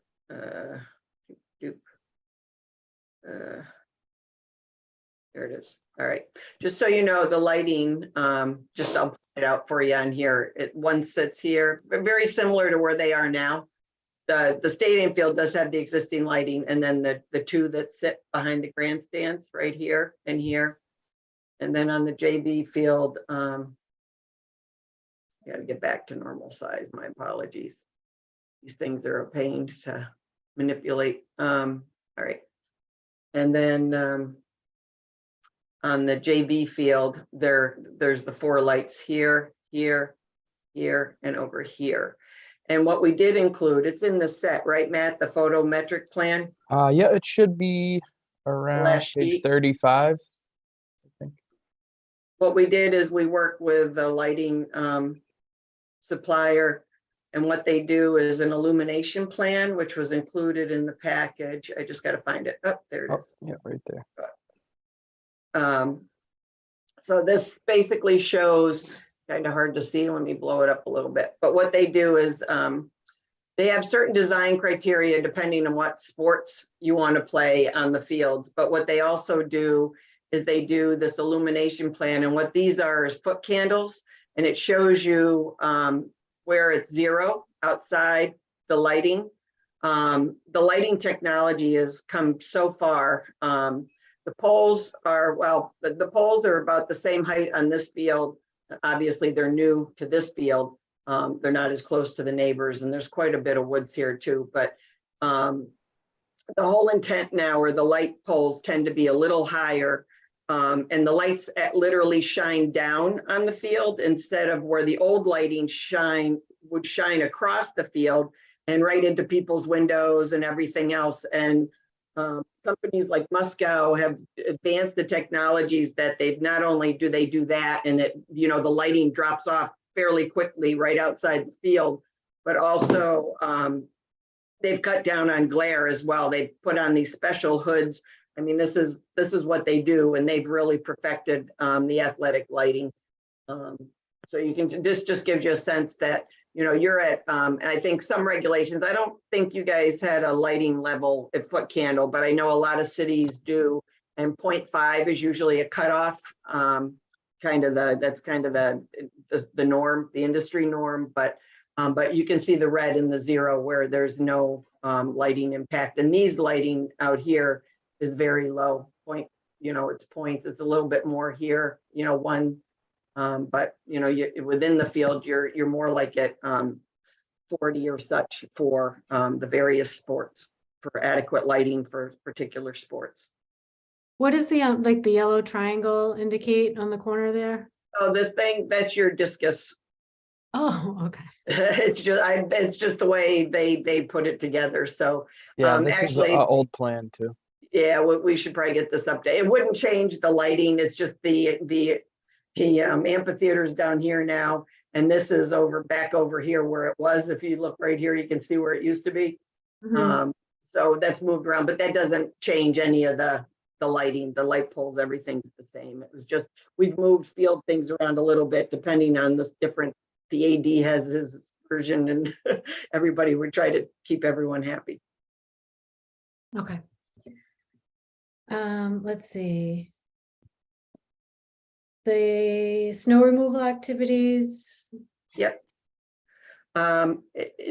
if they plow the fields, they're gonna, part of the project includes what we call a gator. It's like it's almost like a 4-wheel drive type vehicle, which the main purpose of that is they have what they call a groomer that goes on the back of it. It's almost like a big rake, almost like you'd aerate your yard.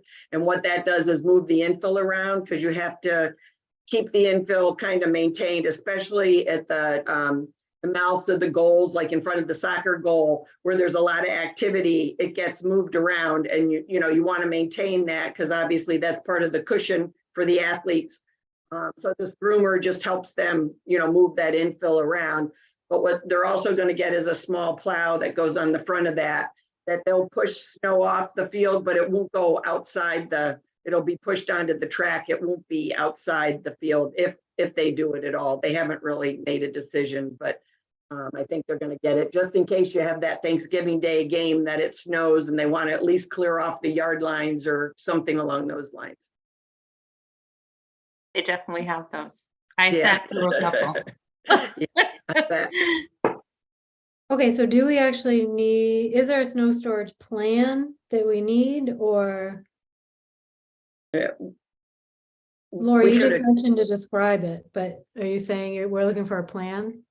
No, I don't need a plan. I just wanted them to address where the snow would be stored and how they were going to deal with snow.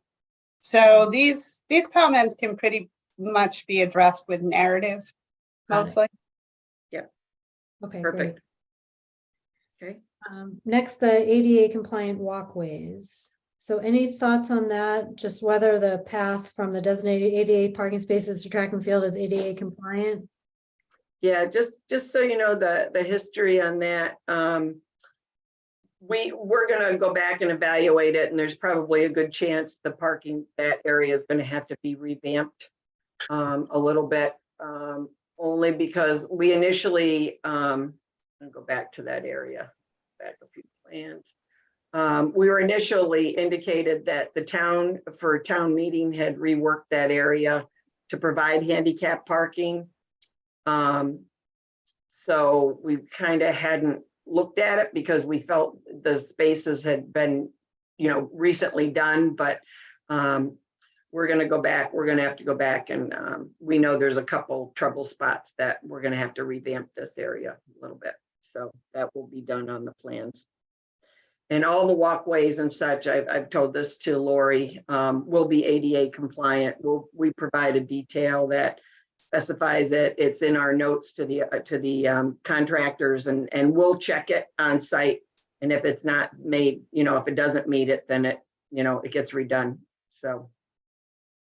Okay, so and then all the walkways to the concessions and restrooms will also be Yeah. ADA.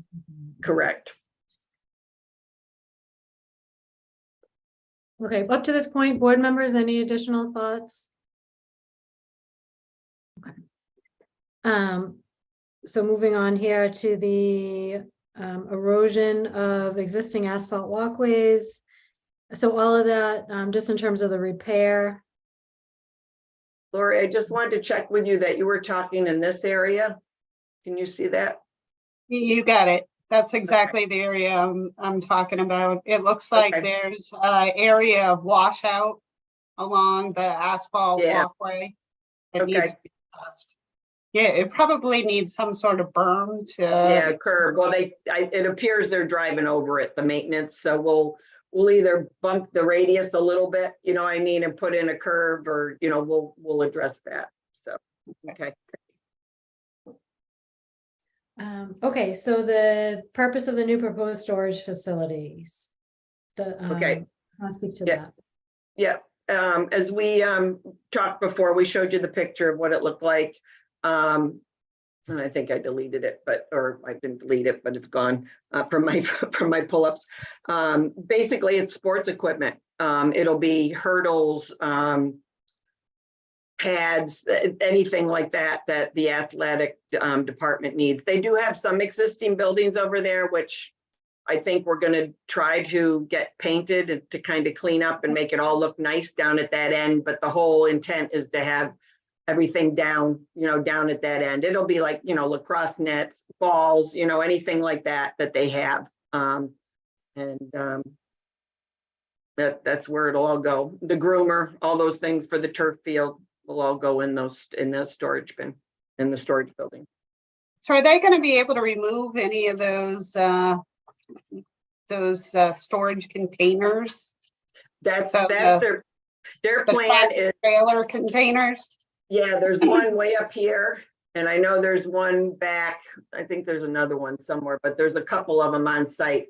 I know this one for sure, they've talked about getting rid of, with the hope is to get this stuff, you know, into these areas now that we have some new area. And as you're aware, this right now, this older building over here is used for concession. Their intent is to have the concession back in the building that's supposed to be concession. So that will open up some more storage areas as well. And so usually emergency services will hang out during some of the games and they'll park over by storage. Is there a new spot for them where they could be during the games? The intent is to be able to bring them in right here. So they will be parked back over in here. Okay, did we get comments from police or fire, Lori? I don't think I saw them. No, I haven't received anything thus far. Okay.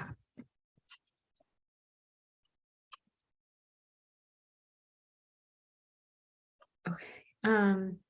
Then we have the signage, scoreboards, etc. Yeah, Anything we provided the one detail on the scoreboard, but we'll get what the typical, what the multi-purpose sports scoreboard looks like and with dimensions and the material, we'll get you that information. Okay. Any way to rig the scoreboard so Algonquin's always 1 point more? We can try. Okay. Existing ropes course and fencing should be shown on the existing conditions plan. Yeah, I talked to Lori about this. We're really not doing anything. It sits back in here and we're not doing anything back here. So we didn't do anything back there because it wasn't in our scope, you know, and that's why it wasn't done. And I know, Lori, I don't want to put words in your mouth, but when we had spoken, you had indicated you thought that was okay, that we did not include that. Yeah, I mean, it's definitely not one of the issues I'm all hot to trot about. So I'd be fine if it's gonna drive up the cost of the project. I would rather you not do that as opposed to, you know, ensuring that there's ADA compliant path of travel from those parking spaces throughout the site. Right. Actually, Carrie, I was hoping that maybe when they do the as-built plan to confirm everything, it would be something that they could pick up and show at that time, just so we have something complete for the school to use for location of things. If it's possible, if it's a reasonable request, like to see it on the as-built at the end. Is that okay to put on there? Yeah, well, yeah, we're just not, the as-built usually conducted by the contractor and then we review it. And usually that's, you know, wherever there's proposed work. So I guess I'm thinking about that one. I'm just trying to, you know, how I obligate them to do an area that wasn't done before, but they should be able to pick it up pretty easy. We'll just ask them to do it. So if it's possible, it would be helpful because that area wasn't part of the expansion and the rehab back in 2004. And it's not shown on any plan anywhere. So I think the school would find it helpful, especially the facilities manager. But again, if it's not possible, then certainly we could live without it. all right, let me go through kind of our standard as-built wording. You know, it's pretty detailed. And like I said, they're going to have a surveyor out there anyway. It probably wouldn't be a big ask, but we'll see what we can get. Thank you. Would appreciate that. Yeah. Okay. So the walls retaining a minimum of 4 feet of unbalanced fill require a building permit. It must be designed by a structural engineer. Is that okay? we have a very small retaining wall. It goes, it's right, I don't know if you can see it, I'll blow it up a little bit, but it's basically, it's only a couple feet high. It's not 4 feet. But the intent of it is there's a lift that goes up to the press box. And that's why this just gives someone with the handicap adequate access to get into the lift and then go up to the press box. Okay, so Lori, does that actually need a building permit then? No, if it's under 4 feet of unbalanced build, then they're not gonna need to have the structural engineer stamp or the building permit.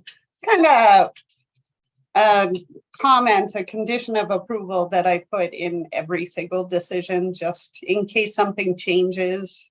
Yeah. Then it's there as a, hey, don't forget type situation. Okay. As you know, I think you're meeting with Concom anyway, so that's fine. Yep, that's in progress, yes. Yep. Let's see, conditions of approval, including inspections by town engineer, the as-built plan. This seems pretty standard. Yeah, I spoke with Lori a little bit about this, just so you understand kind of how these projects wrap up. And I guess the last two items are kind of tied together. We finish up these plans. I mean, we have from June 1 or whenever, usually it's senior graduation, and the contractors, sitting in the bulldozer as soon as the kids are walking off the field to get these done in the summertime. And the problem we have is obviously if we do have a push in the schedule and such, we try to get the kids on the field as soon as possible.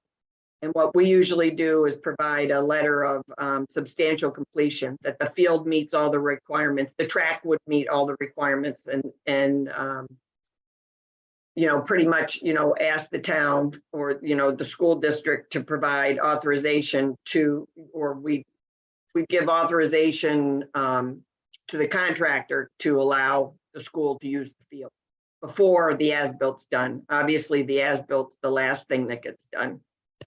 And what my concerns, and I'm not speaking out of turn, but I know sometimes the as-bilt's take a little time to get done. That takes a while to review. And I guess our intent obviously is to get the kids on the fields as soon as possible. So I guess, so that's kind of how we typically do it. If Gale Associates is under contract to do construction period services, we will be out there at least once a week, overseeing the contractor, checking things, whatever. We put together a punch list before we'd even issue the substantial completion. Whether that punch list, we could include things with the town engineer, to make sure everything's addressed. And then that substantial completion letter, obviously, if there's something unsafe, we're not going to provide that letter. But we do specific testing on the field. They call it GMAX and HIC testing, which has to do concussion protocols. There's certain standards that are set that the field has to meet, like a softness, a hardness type of thing. Obviously, the ADA access, that we don't have any issues, that everything's in compliance. But I guess what I'm saying is we'd like to not have to hold up releasing the field for the engineer or the town engineer to review the as-built, if they could be involved in the punch list process. And also just to reiterate, the contractor, and just kind of tying in item number 20, is the contractor is required under the standard contracts that they use. They provide 100% construction bonds and 100% performance bonds. So we will not release, their money or, their bonds until everything is done and everyone's satisfied. We also require a 5% retainage be held, for the project. So I guess I'm just, if things aren't 100% satisfactory the day that we know the kids could use the field, because we do get a lot of pressure at the end. It's not us, it's the schools. And we do everything we can to work with everybody to get the kids on the field, and there might be some little things, I'm just to throw out some instances like, a wire missing on the new chain link fence, or, you know, it could be, or an area just didn't get replanted, or just to give you some, you know, examples of what may not be done at the time that they'd use the field. But it would be us, we would make sure the punch list is done, and we don't issue any final payments or anything until that's done. And I'm not sure how, Fred, how you feel about that. I'm okay with that. My goal is not to make the kids sit around and look at a field that's brand new and almost ready to be used and not be able to use it. The goal is to make sure that the contractor doesn't get his final pavement until we get a chance to sign off on everything. And we won't let them get their final payment until that punch list as built. It's all on our standard punch list. We wait for things like the track surface company. They certify to the track, the lines, the measurements. We get certifications from the track people. We get warranties. We don't release anything until we have all those documents in hand. So just so you know, we're as worried about it as you are, but I'm sure that the building inspector will be reviewing the ADA stuff fairly acutely prior to occupying the field and those bleachers. My main concern is we don't always get the as-built plan. We get a lot of reasons why, and it took a long time to get the as-built from the original project at the high school. So the goal is to kind of tie the final approval to the final payment so that the contractor doesn't get a chance to walk away and then we're left with nothing because somebody gave him his last payment, or there's not enough held back for him to have incentive to do it. So if you have some better way that we can put some wording in our decision that kind of wraps it up and gives the town some more confidence, I'd be open to that. The goal is not to make sure the field doesn't get used until I see the as-built plan. I realize there'll be things chomping at the bit way outside the use of the field that will hold up the final as-built. So it's not, I'm not trying to keep the field from being used. I want it to be used as soon as it's ready and fair and safe. But the final payment to the contractor or to whoever's in charge of getting that last payment needs to be held up until the town gets a chance to sign off on everything.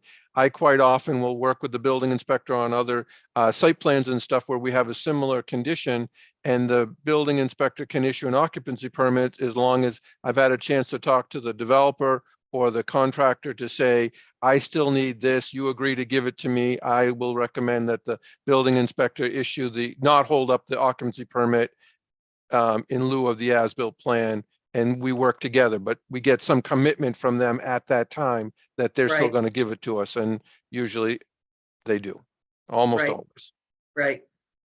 So keep in mind, that's our job too. That's what the school's going to hire us for to do. So we'll work together. And like I said, we'll keep you in the loop, the punch list loop, whatever is needed.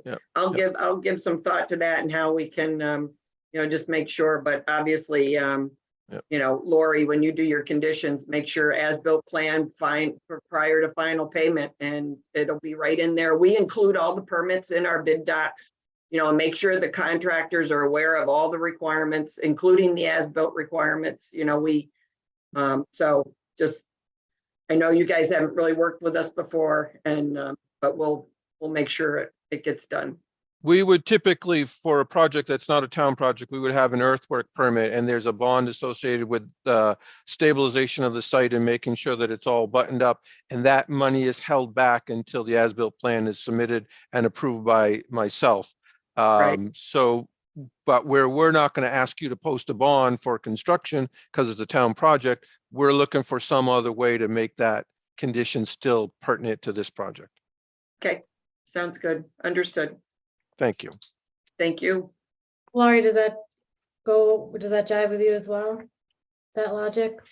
Yes, absolutely. We're just looking to ensure that the town's not left holding the bag on incomplete items. So I'd be happy with that approach.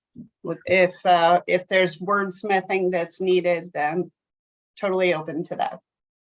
Okay. Any other comments or questions from board members? Okay. Any other comments or questions from staff? Okay, this is a public hearing. I'm going to open up the floor to public comments. If you have a comment, please raise your hand and I'll bring you into the meeting. I don't see any public comments at this time. Give it a minute. Oops. Hold on a second here. I see Rich Armstrong. I'm going to bring you in. Oops. Hi, Rich. Hey, Carrie, can you hear me? Yep, just your name and address. Oh, yeah, Rich Armstrong, 10 Hemlock Drive, Northborough. I live right over by the high school. I just had a couple questions. One, relative to the tennis courts, was there ever consideration of putting lighting on those courts for use maybe by the citizens of the town at night? Yes, it basically came down to budget numbers, but what we're doing when we bring out the electrical from the main school out to, it's actually going to end up in that McDonald building. We are making sure that there's adequate power from there. There'd be a main control panel that would go to the tennis courts. So we're planning for that in the future, but budget wise, it just didn't, you know, they're hoping to get the fields, both fields lit, but, you know, depending on costs and such, that's, like I said, they're going to put in the upgrades that the power will be there, but it just won't be taken to, you know, the lighting and such won't be in place. Gotcha. And then a second question I have, thank you very much for that. Yep. On the fields themselves today, I guess I live over by the school and I walk up there quite frequently. And I'd say after a football game and a big event on that field, the amount of trash and other stuff that's laying around is kind of embarrassing. And I didn't know if the plan around the grandstands takes into account, you know, recycling, trash management, things of that nature. We haven't done our final programming with the school, which basically what that involves is do you want new soccer nets? Do you want benches? Do you want garbage cans? And that's something that we will make sure we'll make sure they address, and we'll make sure they're aware of your comment. And we'll, you know, we normally provide them. If, you know, but again, it's like everything else. It's like it comes down to numbers. And I know you think a garbage can isn't expensive, but you know, sometimes it's, you know, a bunch of little things get thrown out because they, you know, their goal is to get the fields, get the lights, get the, you know, what they need to get done. And then hopefully work, you know, on the rest like later or through boosters or something along those lines. No, I appreciate that. I just impressed, like anyone who walks up to that stadium after a game can see the amount of trash that's laying around, and it's, you know, it lays there for quite a period of time. So. No, I'll make a big note when we do our programming. I'll definitely bring it up with the school. All right. Thank you so much. That's it from my end. Great points, Rich. Thanks so much. Any other comments? We also received a letter to the planning board mailbox. Lori, did we just receive one? I know we got one today, it looked like. I thought we got one earlier, before maybe Christmas time. The only letter that I have in the file is from Carter Brannon. It's the letter we received today. I could double check my emails. I was on vacation for a week and a half, so I'm still catching up on emails that have come in over the last week and a half. So do any planning board members? Okay. Do any planning board members remember a second letter beside Carter's? I do not. Okay. Maybe I'm confusing out with it. Anyway, we'll take a look. This hearing won't close tonight anyway. So if we'll look back and double check. In any case, I want to acknowledge the letter that came from Carter Brannon. He wasn't able to make it tonight, but had some questions. He was, as we discussed earlier, just concerns with the artificial turf fields. And by the way, Kathleen, do you have a copy of this letter as well? I do. Lori forwarded it to us. Yep. Okay, Thank great. you. Just concerned about the long-term environmental impacts, the plastic and rubber used on the turf fields, just in terms of them being contained, making sure it doesn't harm anyone using the fields, the groundwater, any of the animals in the area. So he was concerned about that. Any other environmental concerns about how materials are disposed of? If just in terms of maintenance and replacement. He questioned if it was easy to dispose of if need be, where we would place any excessive use of plastics and other materials. They can't be reused or recycled and don't break down easily. His third environmental concern was just the permanent change to a large amount of land. So turning a lot of grass field over to turf. Let's see. Is that more impactful to the land itself? If it were kept grass, it could be, that had more potential to convert it. Let's see. So overall, the turf fields, if they're necessary, in his opinion, were fine, but just wanted to think about those pros and cons. And then finally, the disposal of the old football field materials, such as signs and scoreboards, could they be reused? Yeah, the school's already talked about that, whether it goes to another field or whether they're gonna let some of the youth groups take it to other fields and such. So that is kind of in the works. And a lot of that will get addressed again when we do our final programming with the school, you know, what they're keeping, what they're getting rid of. You know, the plan is right now for 2 new scoreboards. It may end up being 1. You know, again, some of it comes down to final numbers and you know, what we might have as an alternate versus, you know, a definite, and which, you know, we'll work through once the project, you know, is approved and we work towards bid documents. But I think we've talked about the environmental impact, you know, the PFAS, whatever letter and that we'll be getting you. In regards to the reuse and the recycling of the turf, turf recycling is gaining momentum. It's not great, but it has come a long way in the past 5 years. And they've been using, they do have processes now where they're breaking it down. It did once upon a time end up in landfills and was not, you know, a pretty thing. And you know, the industry obviously does not want the bad publicity, and they take it and break it down and they make like deck track, like plastic type boards, or even like you see a bench in a park that's more like a plastic type wood or trimming for landscaping, things along those lines. They take it and process it. And what they're doing now too is the infill. Some projects we remove the infill, like if it's crumb rubber, they have machines that kind of suck up what they can. It's not the easiest thing and they don't always get as much as they hope, but we try to recycle the infill and reuse it and then have to make up the difference. A turf field will last 12 to 14 years if well maintained and groomed. So, you know, and then at that point, it's really just the turf. It's just that carpet that needs to get replaced. It is in the sun. It will eventually, you know, start to break down some. I'm trying to think, going back to a grass field. We have quite an elaborate drainage system under these fields. It consists of about 8 to 10 inches of stone with drainage such underneath it.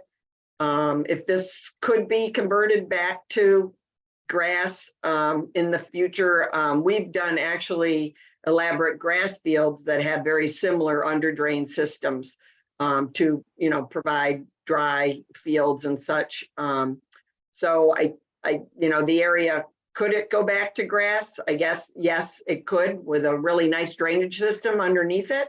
But it's not, you know, that's like anything else. I'm not quite sure how to address that comment. Yes, you know, I'm not going to deny that, you know, once it's disturbed, it's disturbed, but you know, the field, it's feasible. It wouldn't be cheap, but it's feasible. Okay, great. Thanks for taking the time to answer those questions. Any other, I know one of your goals was to identify any other areas you need to respond to progress this forward. Is there anything else outside of what we discussed tonight that board members would be looking for so that we can let Kathleen know? I mean, just have a quick I don't know question. if it's, oh, sorry, Amy. Oh, you can go first. I don't know that this really falls under their purview though, I'd like to see a grass versus artificial turf cost analysis over the years to see, in 20 years, what we would be spending either way, because this is a big cost, a big investment. Yep. Yeah, Oh, sorry. no, I'm sorry. Yeah, the school, I think there's actually gonna be some public forums where they'll be presenting some of that information. I think in January, actually, I think they're gonna do some sort of public Okay. forum where some of that will be handled, but just keep in mind I don't want to say one of the positives with the turf field is you don't have, the maintenance is, maybe $5,000 to $7,000 a year minimum. Where a grass field by the time you put fertilizer, you aerate and, your irrigation and all of that, you're closer to $25,000 to $30,000 a year per field. And you're eliminating, about 20 grand of maintenance costs. But you're also eliminating fertilizer and things along those lines going into your ground. I know Mashpee actually has eliminated, which actually helped our turf field project. They eliminated the use of fertilizer in Mashpee on any grass fields. So they're struggling with how to keep their other athletic fields done. They just converted to turf, just like the track and field, what we're doing here. If you ever down on the Cape and want to see a finished product that just like this one, Mashpee would be a nice one. We just did it this year, but they converted, same thing. We redid the track and did the turf field. We have other ones nearby too. So we'd be happy to, if you want a list or something and see some of these. Amy, you had something too? Yeah, just a question. I thought I read it, maybe with the CBC, but are the tennis courts going to be lined for pickleball too? That we haven't shown that, but that's the rumor. I'm not sure. We haven't been told specifically by the school to do it, but chances are we will, at least on a couple of them, because you only really need 5 courts for a legal high school competition. You have 3 singles matches and 2 double matches in a tennis event. And obviously you have 9 courts, so there's definitely the privilege to do that. And Yeah, I heard it somewhere, but I didn't know where. yeah, and that is on their radar on the programming. We'll make some of those, and that's just painting. That's not a big push or Yep. One other question. Can you share the budget? Do you have the budget of what this is going to cost, or is it finalized yet? I'm not sure. Well, it's been published. We spoke at, where were we? Southborough. We were at the Southborough meeting. Hold on a minute. Let me see if I have that in front of me.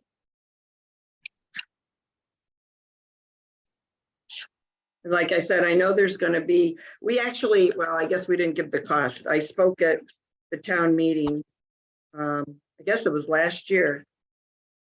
Where's I'm just looking. I just want to make sure I got the right. All right. That's going to be it. And that's broken up though between 2 towns. There you go. Can you see that? Yep. I can take a picture. So.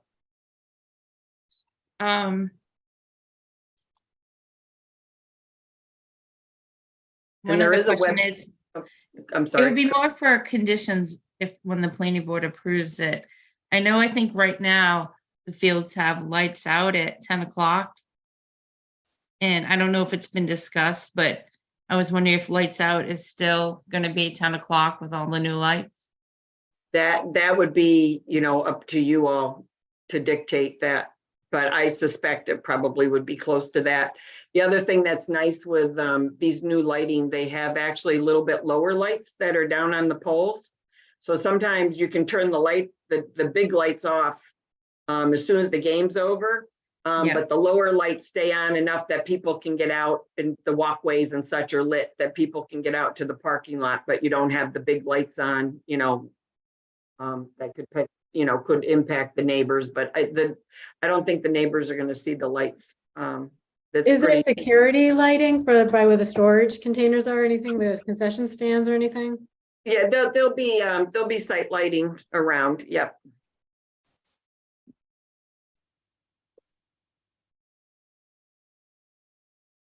Okay, thank you. I think that's all I have. Anything Okay. else? Bill, do you have something? Yeah, just a quick question about, this is pretty close to some houses, right? And with the trucks going back and forth and, the construction, going on, what are your construction times going to be? Like, what time are you starting in the morning? Because this is gonna be, people's summer times. Yep. And they're not gonna wanna wake up at, the regular school start time. I wake up at 5:30 in the morning to get my kids out of school. I don't want Yeah. somebody banging around at 5 o'clock, right? It wouldn't be that early. I think you probably have an ordinance. It's probably not before 7. It wouldn't be before 7, and usually they work till 3, 4. Sometimes near the end, they'll work late if we're putting turf in, but that's only a couple guys with very small equipment, so you don't even know they're there. They're very quiet. The most, I would say, noise-related work that wouldn't be done early, and they'd make sure they'd regulate the lines, is when they recompact the track. That, it's like putting in a road. When they compact a road, it's just a little bit heavier equipment. But I still think we're not that close. It shouldn't be. There's just one part of the track, the one small area that is a little closer to the houses. Aren't any like bad smells or anything that come from this particular process that would be different from asphalting or anything else? No. Okay, thank you. Yep. I Great actually question. have another question. And it's related to, I don't know if, what actually type of turf field is this? I think there's 3 types that I was looking into. A slit film type or a monofilament. Yeah, this is a dual fiber. It's called a dual fiber. This actually is both. It's split film and monofilament. And the reason we do that is we find that the split film helps hold the infill in place, because it's kind of like weaved if you pull it apart. Like I said, when we do the public forum, I'll have samples for people to see. But when you pull it apart, it's like a little pattern that there's little openings that help hold. And then the mono is just a single, and it's really just, it's more for a playability and to help hold the turf up more. We find that all these fields are what we call multi-purpose, because we want football, we want soccer or lacrosse. You're playing multiple sports, and we have found that type, the mix, works best for everybody. Different types of movement. Okay. Yes. Yep. Okay. Okay, anything else? Okay, Kathleen and Matt, do you feel like you have what you need to go from here? Is there any questions from you that would be helpful? No, I think we're good. I will reach out, and my only, well, I guess, when is your next hearing? I guess, is it February 7th? No, our next meeting is the 17th. And then after that, it would be the 7th, February 7th. Okay, so you do have one the 17th. Okay. Because I think on the invite, it only had, I'm trying to think, it only had the 7th of February. It jumped. It was only like every month, but I don't know how I thought you had it twice a month, but like I said, I just know when we got the invite, it was only the beginning of the month meetings, but Lori, are we jammed up on the 17th or? Well, and I guess, do you think you'd have the information by the 17th? That would be a tight turn. Yeah. No, we only send out the public hearing notice for the start of the public hearing. Okay, and then at the public hearing, the planning board will decide when to continue the public hearing. Okay, and so you're not going to receive another public hearing notice. That kind of this, this action is your notice. Okay. So All right. we have space, on February 7th is when, Bartlett Street is going to come before the planning board, the warehouse development. So that's going to be a big item.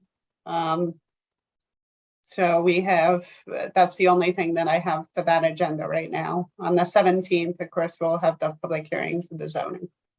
And then we also are going to be continuing the public hearing for 317 Crawford Street. They are interested in being on February 7th.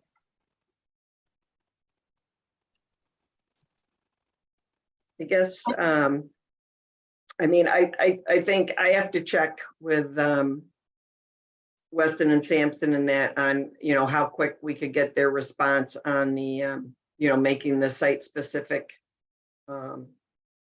package for the PFAS and that. But otherwise, I feel like we could get everything else back to you. How far in advance of the 17th would I have to have it in, Lori? Guess 1 that's week in advance. 1 week. That probably is a little tight. So, all right, I'd say we'll plan on the 7th then, if that's okay. Okay. So we could continue the public hearing to 6:15 on the 7th. So wait, on the 7th, we have Bartlett and Crawford on the 7th. Yes. You think that's feasible to do that many? I'm not sure if Crawford will actually come forward because they keep asking to continue, but don't come. So I'm not exactly sure what's happening with that project. But obviously the the Bartlett Street one will be a lengthy discussion. Yeah, that will be. Planning board, thoughts on that? I mean, I could always put this one first because we haven't advertised the public hearing for Bartlett Street yet. So I could put this one first and then put Bartlett Street after it. Yeah, we do Bartlett, Crawford, and then, I'm sorry, the 79 Bartlett, Crawford. And then 0 Bartlett.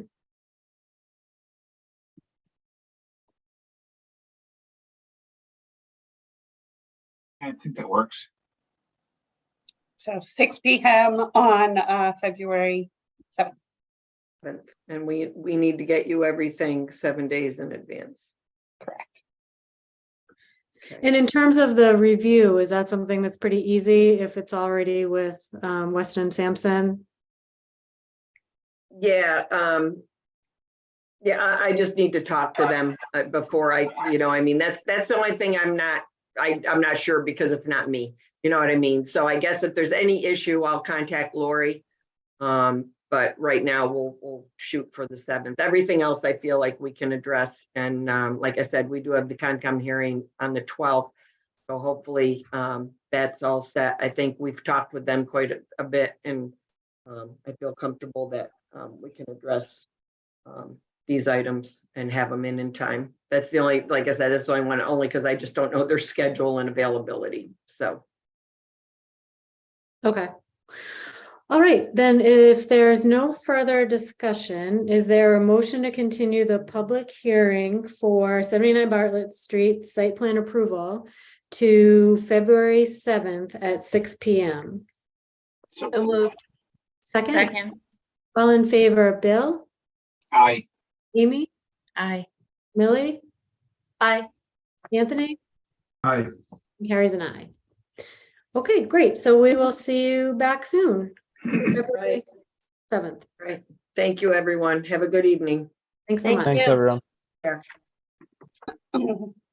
Okay, next on our agenda, we have the continued public hearing for 317 Crawford Street site plan approval for a site disturbance of 42,500 square feet of land area. They have requested to continue to also February 7th. So with that, as we just discussed, we'd be looking, what would we make that, Laurie, 6:05, or do you do 5-minute intervals? What would you? I usually do 10-minute intervals, so how about 6:10? Okay. So then, is there a motion to continue the public hearing for 317 Crawford Street site plan approval to February 7th at 6:10 PM? So moved. Second, Second. all in favor, Bill, Aye. Anthony, Aye. Billy, Aye. Amy, Aye. and carries an aye. Okay, great. Moving right along, we have consideration of minutes for October 18th and December 6th. It sounds like we will table the minutes from the 18th, Lori. Yes, so I had received some suggested modifications, which I'm going to have to go back to the video to get some clarification. So if we could table those to the next meeting, that would be helpful. I have not received any changes for the December 6th minutes. Okay, did everyone have a chance to read the December 6th minutes? Okay, are Yes. there any amendments? Okay, is there a motion to accept the December 6th minutes as distributed? So moved. Second, Second. all in favor, Bill, Aye. Anthony, Aye. Billy, Aye. Amy, Aye. and carries an aye. Okay, Lori, you distracted me with the puppy over there. Did you get a puppy? This is my kitten. Oh, She's very affectionate, so she wanted some cuddles. Oh, cute. Okay, on the agenda, and we talked a little bit earlier about before, is just a discussion of the White Cliffs RFP, and Laura, you shed some additional light on that earlier.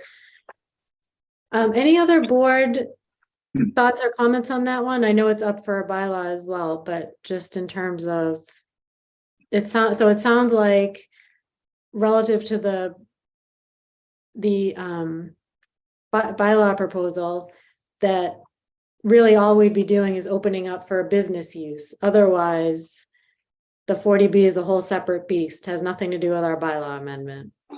Correct. Yep. So there's just the two proposals on the table right now. So the next step in the process is that the White Cliffs Committee is going to meet and interview the two proposals. They're going to review the proposals based on the criteria that's in the RFP. And of course, the references are in the process of being checked. And so they have a meeting scheduled, I believe it's for January 10th. So they haven't made any decisions at this point, very early in the process. Okay. And if they go with the business proposal, it requires this bylaw change. Yes, there's no way the business proposal can do what they want to do without the zoning change. And is there a chance that they don't pick either option, or this is meant to pick an option either way, no matter what? There's always that chance. So they could decide that they don't like either one.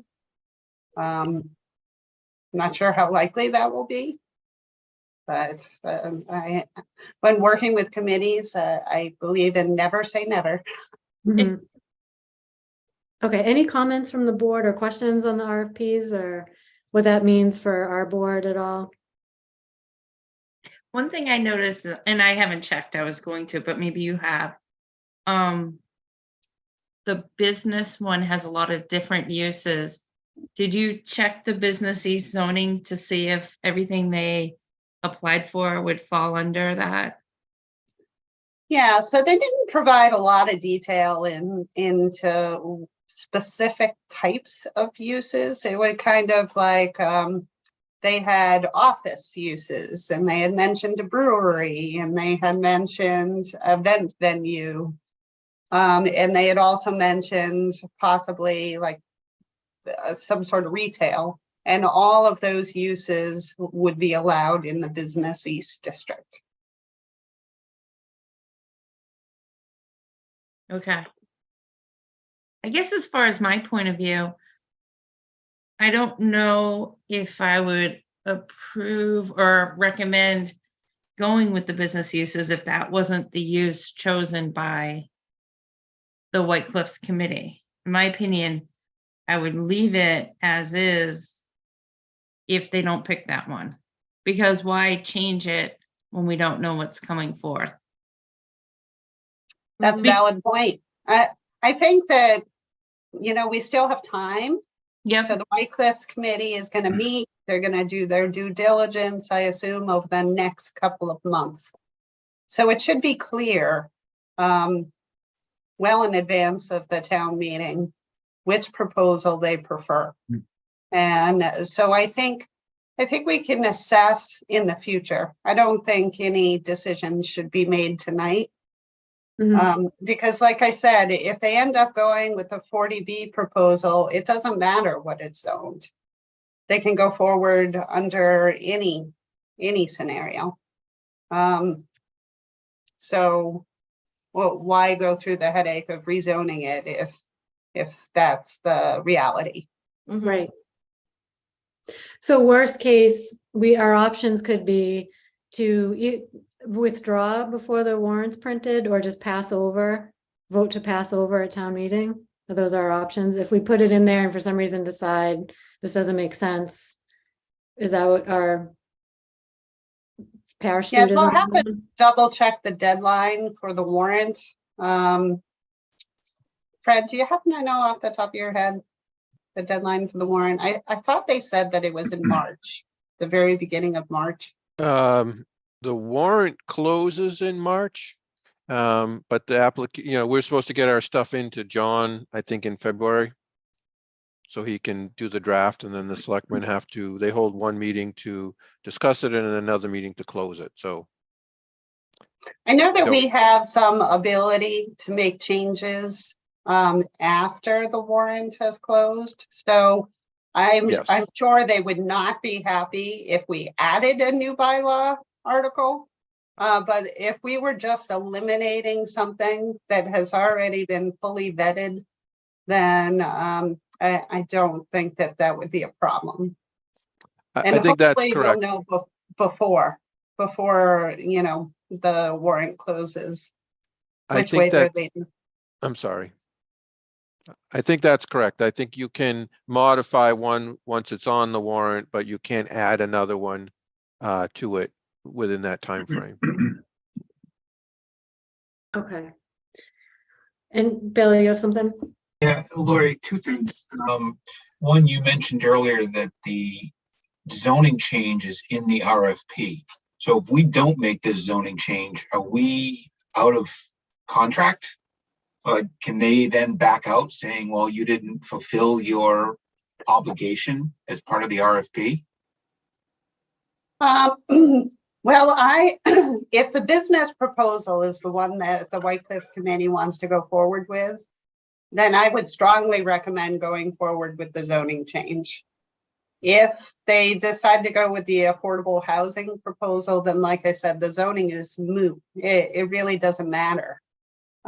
Because they're gonna essentially get a variance from our zoning anyway to do what they want. Yeah.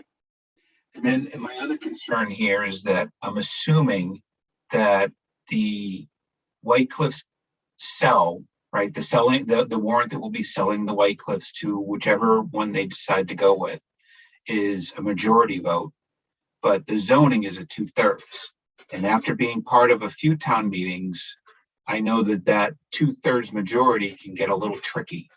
So what happens if, that gets approved, but the zoning change doesn't get approved?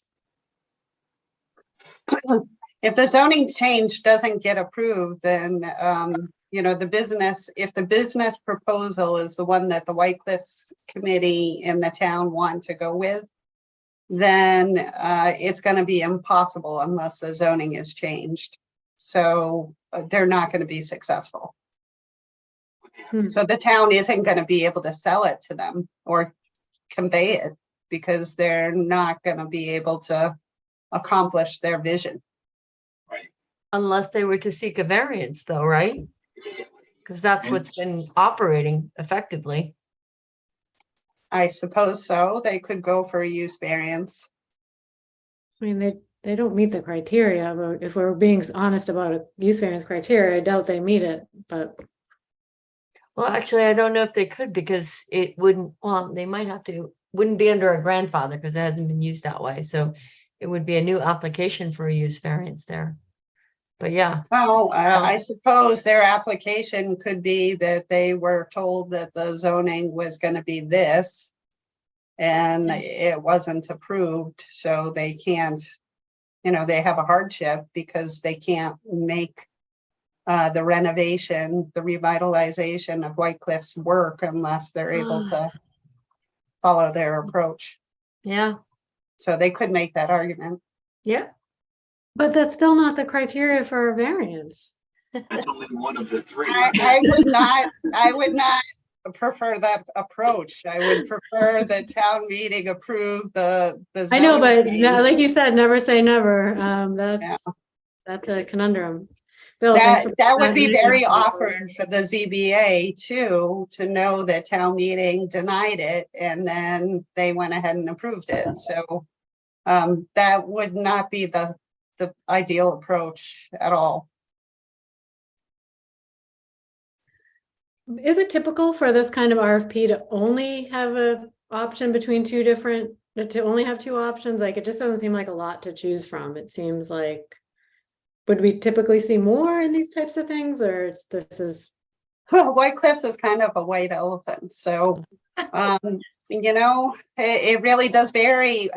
I think that a number of us are super excited to have more than one proposal.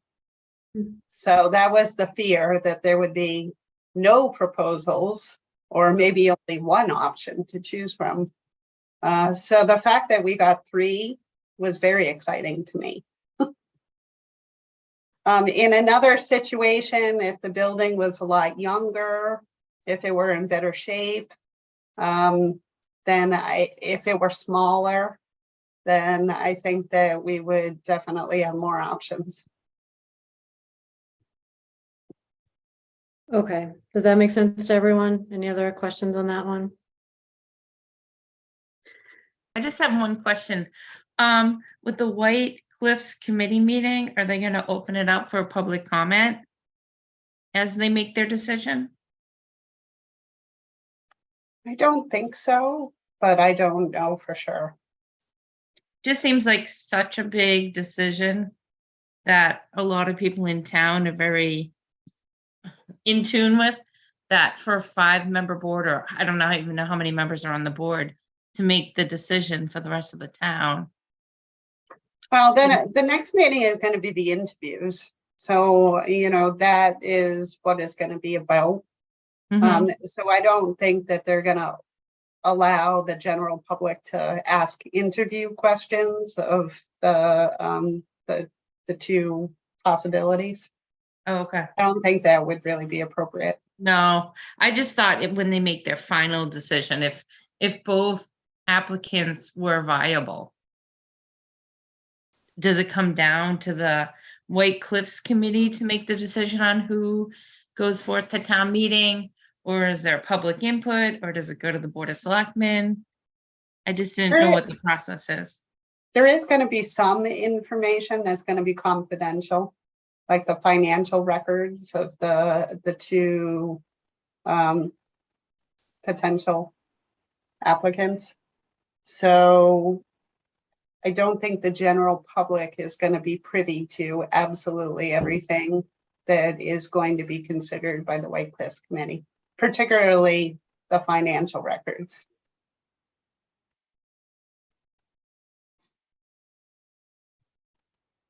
Okay, so as it pertains to, we have a bylaw on the table, and Lori, I know you said we don't have to resolve it now. So I guess we have to decide, we have our public hearing at the next meeting.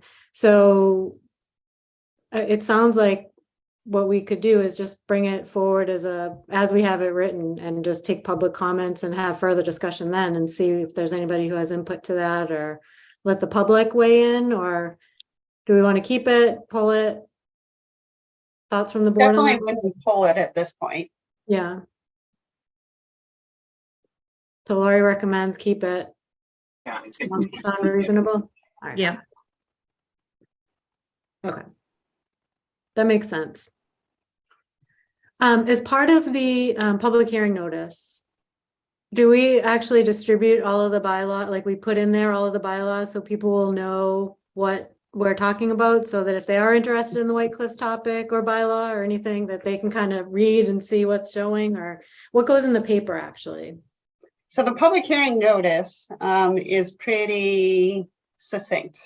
Okay. So I pretty much just identified, because of course we pay by the word. Of course. So, Would have been a and do- our budget is pretty limited. Okay. So I'm looking to save as much money as possible. So I just pretty much identify the various sections that we're interested in modifying. And then we refer to our website. So we put the website address that has all of the, essentially the document that you had before you tonight, which of course I'm going to change the date. I understood I put January 3rd, 2022 instead of 23. So I'm going to fix that. And I'll change it all to, black. So everything will be consistent in the coloring to avoid confusion.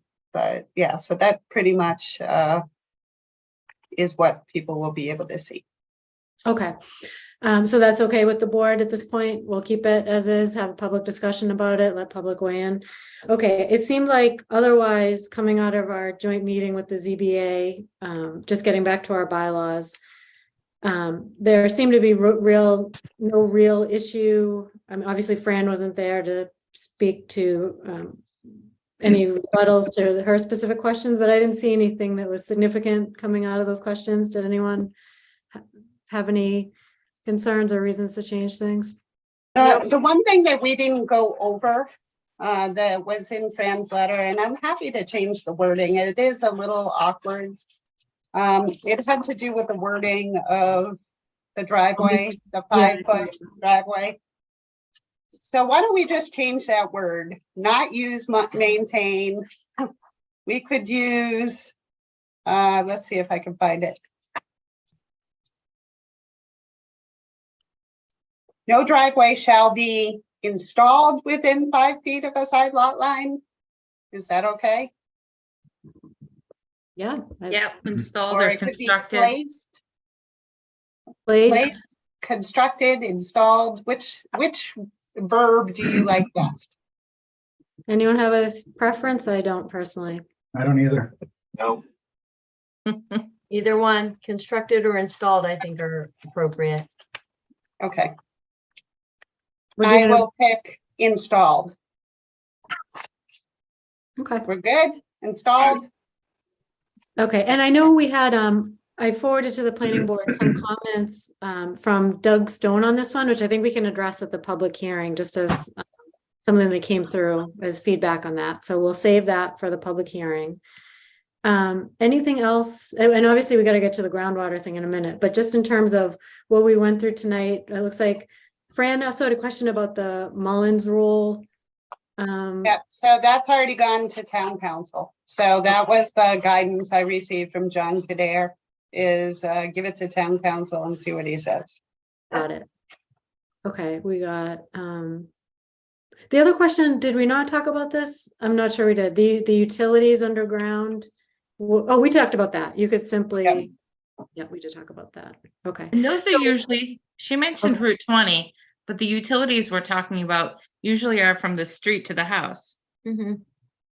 Right, so it wouldn't even affect. Sometimes you still have to go across Route 20 to get there. Right, if the Okay. poles are on one side and you've got to cross Route 20 to get to the facility, to the location.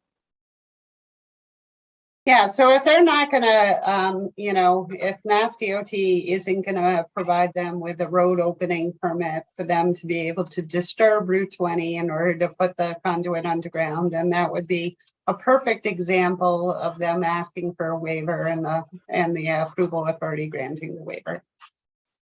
Okay, and then I know there's a lengthy discussion about, Mark had some comments about The groundwater one, it sounds like town council's reviewing that anyway, so no real, you both didn't feel like there were changes required there at this point.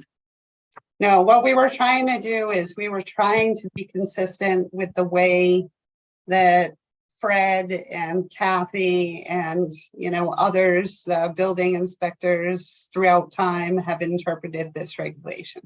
So we're not trying to make any modifications. We're just trying to clarify the bylaw. Got it. Okay. All right, so that leaves, any other points on what we reviewed tonight with the ZBA? Does that change anything for anyone? Sounds like those are all in good spots. And then, of course, then we have the issue of groundwater. So we should resolve that, because if we're going to make a move on that, we need to have it prepared for the public hearing. So hearing from the ZBA, what are our thoughts on that? We had talked before about a couple different options.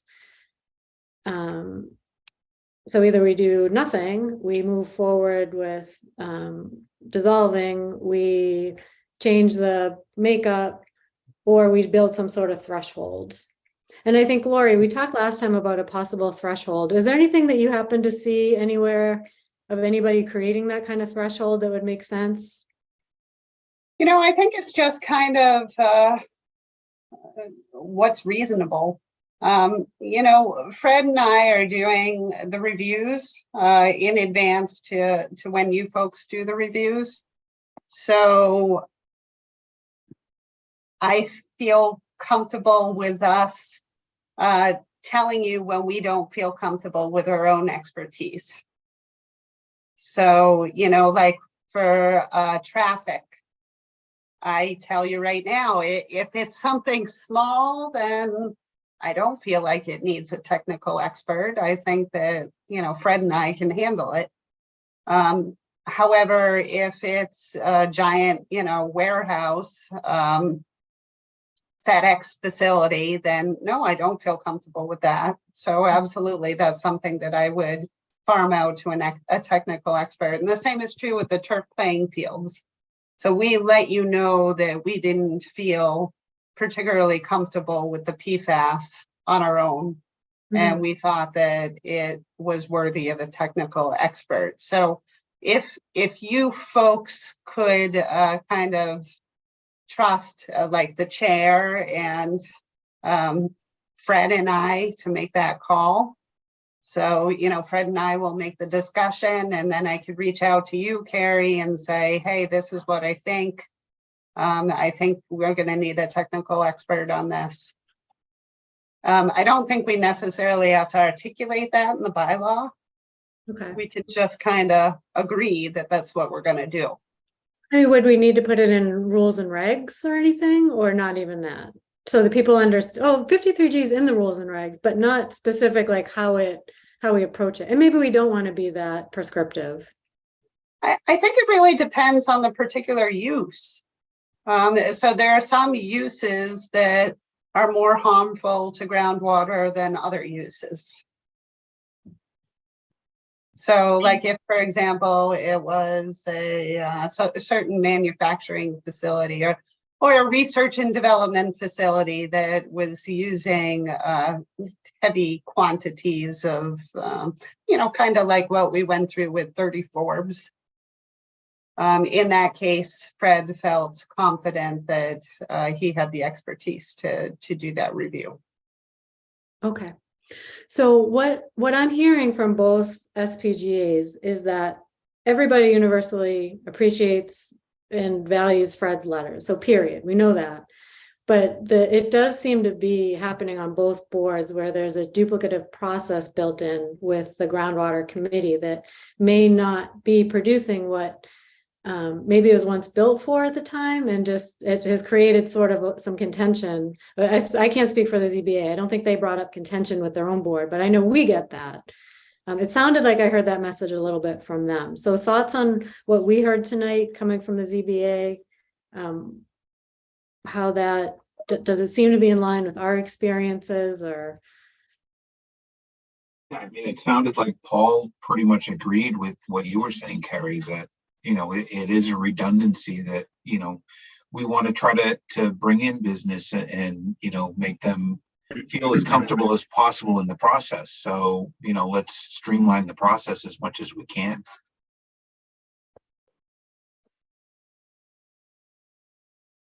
No, Fred, I want to give you time to speak too, because obviously this is your committee. So I know I don't want you to feel beat up over there like everybody's picking on your committee. So Well, they're not just my committee, but thank you for the opportunity and thank you for all the kind words about the review letters that I do. I do appreciate that. I told you before, I think the committee has value. If nothing else, it really helps to make the applicant's application more complete by the time it gets to you, because a lot of times, especially with groundwater, there's information that they haven't supplied with the initial application. They haven't, checked off all those boxes on the application as to, what should have been submitted in the first place, specifically the MSDS sheets and the quantities and how they're being stored on site. So it takes some explanation and sometimes a deadline of a board meeting before the SPGA gives them a little incentive.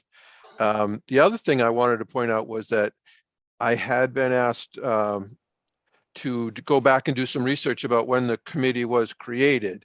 And I did that, and the committee was created at the town meeting in May of 1986, but it actually started probably 3 years before that. The state was doing some, offering some grant money to communities to buy or protect land around their drinking water supplies. And in anticipation of that, the town was working with a local hydrogeology company to help draft some regulations that would be in concert with what the state was looking for that grant. Now, the 1983 is when it all started, and the records are a little sparse. But what I was able to surmise that, one, the town never got any money to buy land from or protect from the state. So that part went away. But as a result of that initial discussion, the Board of Selectmen reached out to all the land use boards, all the boards that have liaisons on the committee, and asked for their input. They held a meeting. They had sat around the table. They were using it at the time. There wasn't as much staff as there is now, as a way to make sure all the boards were aware of what was going on when a proposal that could impact the groundwater was coming in. They also alluded to the fact that it might help them to control growth a little bit. So there was a meeting sponsored by the Board of Selectmen that kind of pulled all the parties together. And I assume that out of that meeting, everyone said they wanted to be part of it. And that's why the makeup of the committee is the way it is. There was a town engineer at the time, and he did do much of what I do now. We have since, as streamlined it a little bit, and the building inspector and I work on the residential applications to make it more easy to get through the process for homeowners. We're adding a pool or a patio or a deck or something. The committee could stay or go. That's really up to town meeting, I guess, or however the article gets written.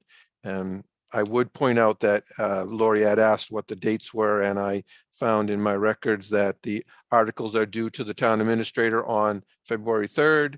The articles are reviewed, the warrants reviewed by the selectmen on February 27th, and the warrant will close on March 13th at that Board of Selectmen's meeting. So those are the answers to the question from before. So. So clarification, when applicants come to the groundwater committee, does the committee itself review and let the applicant know what they're missing? Like it's the people on the committee catching that, or who says like, oh, No, you're missing? that's my job. That's you. So it's That's really me. the committee catching that piece, like the full application you talked about. The committee relies, much like you do, on my letter to kind of Right. summarize, and then the committee points out, what other things could go wrong, asks other questions that are more driven by whichever board they're from. Conservation will ask about groundwater quality stuff and stormwater calculations, things like that, that are pertinent to their application. The Board of Health might talk about septic loading or other stuff. I do a lot of consulting with the fire department on hazmat codes and what chemicals should be stored near each other. So there's some input that I get from the fire department and the emergency planning folks over there. So it's really a concerted effort. I write the letters, but everyone has some input into it. Okay, thoughts on that?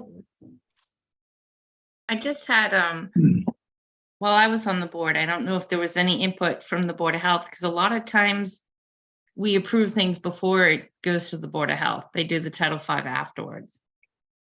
So, I mean, maybe before I was on it, but I don't think we had a lot of talk about, at least no input from the Board of Health in advance. Maybe you did, but not during the meeting I was at.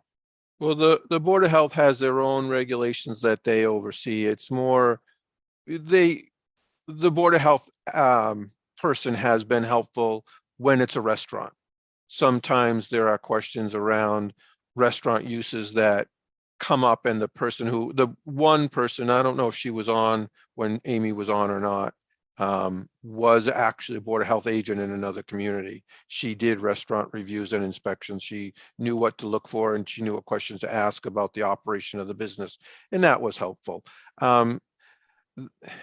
They don't meet nearly as often as you all do. I think my town report said they meet. I didn't do it yet for this year. I hope Diane's not listening. But 5 or 6 times a year. They don't meet every month. And a lot of times it's small projects. So I know Amy was on the board for 1 term, I think. And it's not a real sense of what they get thrown before them in their history in a brief period like that. So I can't recall exactly which applications came before during that time, but there are various projects that come before, and the board does have some value to looking at that from a different set of eyes. I'm looking at the bylaw and what's supposed to be submitted and what I'm supposed to review, and they look at the bigger picture about deliveries and how things are being stored inside, or what else could go wrong. We had a case years ago when Juniper Hill Golf Course was proposing an addition for a maintenance building, and it was a simple building and drainage was fine, but inside the building, one of the members had asked about storing pesticides and herbicides and where fertilizers and things should be stored, and how were they being stored in the building, and where were they next to each other, and what was the racking system made out of it. There are a lot of things that I didn't think of at the time. So I have to push back a little bit on that, though. Isn't that the SPGA's job to then review an expert analysis and ask those questions? So for me, I'm just looking for an expert analysis. I don't when I go to get an X-ray, I want the radiologist. I don't want a panel of 5 people from the waiting room. So well, I would hope not. Yeah, I mean, that's and I'm not trying to disrespect. I mean, people don't they are well, they're volunteers just like all of you, and they bring their own personal history and expertise to the table. So it's for what it's worth. I found them to be helpful, especially in the beginning when I was first starting out. They offered me more things that I should be looking at than I knew I should be looking at when I first started it. So it's hard for me to sit here and say we don't have a lot of committees here in Northborough, and eliminating one is not a bad thing, but it's also hard for me to say they have no value at all. So right, agreed. I don't think there's any committee with no value. I just wonder, is the value worth what it costs in terms of applicant time, or just the duplicity that we're seeing, or how do we balance that a little bit? Or do we reconsider the composition of the committee to maybe bring that expertise? And I don't even know if that's possible. I'm sure it's really hard to find volunteer engineers just ready to dedicate their time. Maybe that's a Yeah. wish to happen. So. And I I think you'd have I just think you'd have a very difficult time finding the right, staff and your, committee members that have expertise that they could bring value to the table. And the more I think about it, it's everybody we've spoken to, I think for the most part has said, yeah, it's a repetitive thing. It makes the applicant go through 2 hoops instead of 1. And then it can also cause issues on the other side, like we've seen, where it looks like it gets approved. And I know we're not saying approved anymore, but it gets misinterpreted on the Right. other end. Right. And then it comes to us or the ZBA or whoever, and then it gets denied. And now you have somewhat of a litigation liability. So that's my thoughts. Amy, of those like 350 towns, you said only 1 has a groundwater advisory committee, except for us, right? Yep. That was last year. I didn't check again this year, but last year, yep. And I wonder if the trend is to go away from, if there were towns that had them and they just kind of dissolved it, or, I if think we're on the forefront, we have one, woo.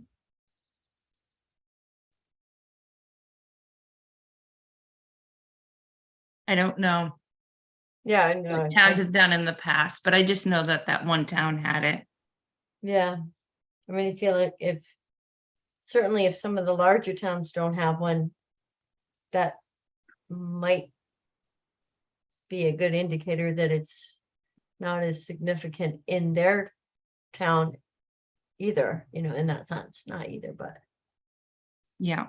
I just know, and I think it was good. I was on it. I learned a lot, and I actually thought it was interesting to hear the applications before they came to the planning board. Mhm. But before I joined the committee, I am not a groundwater expert. And I asked a couple people and I said, being on the groundwater committee, what should I look up? What should I learn? And they're like, oh, we just do what Fred says. We rely on Fred. So I just, and I think Fred's letters are great. And I think they all agree that too. So I was just thinking, like Anthony just said, that it's almost a duplicate step and it can have liability issues. And didn't we talk about that with town council too? Yeah, it can lead to confusion too. Yep. Mm-hmm. And I think he mentioned that something had to be revised or changed, but we didn't get into it with him. Well, I think as what I interpreted or what I heard him say was that looking at the composition would be the other thing, because we otherwise, if there is a problem in court, we have to then say basically the groundwater committee does not actually have groundwater aside from Fred, the committee itself does, additional members do not have groundwater expertise. So it was a little bit baffling in a way that we'd have to try to make such a big case out of that. It almost seems unbelievable that would be the case. Or that was my interpretation of what town council was kind of looking at on that. Mm-hmm. Is it something that we want to get a reaction from before? So it doesn't sound like the ZBA, there was no counter from the ZBA on that. Didn't seem to be an objection from the members that were present. No. Is it something we want to maybe get a sense from public hearing or like Amy, you went to the water and sewer committee. Yeah. Is it worth asking the other committees like what in a similar I think fashion? an email went out to all the committees, but only water and sewer put it on their agenda.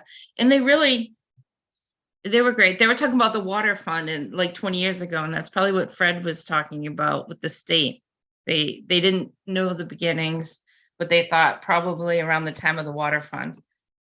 And but they really didn't talk about it like it was that big of a deal. Not that the committee wasn't a big of a deal, but in their opinion, with whatever the ZBA and the planning board decides, they'll follow suit.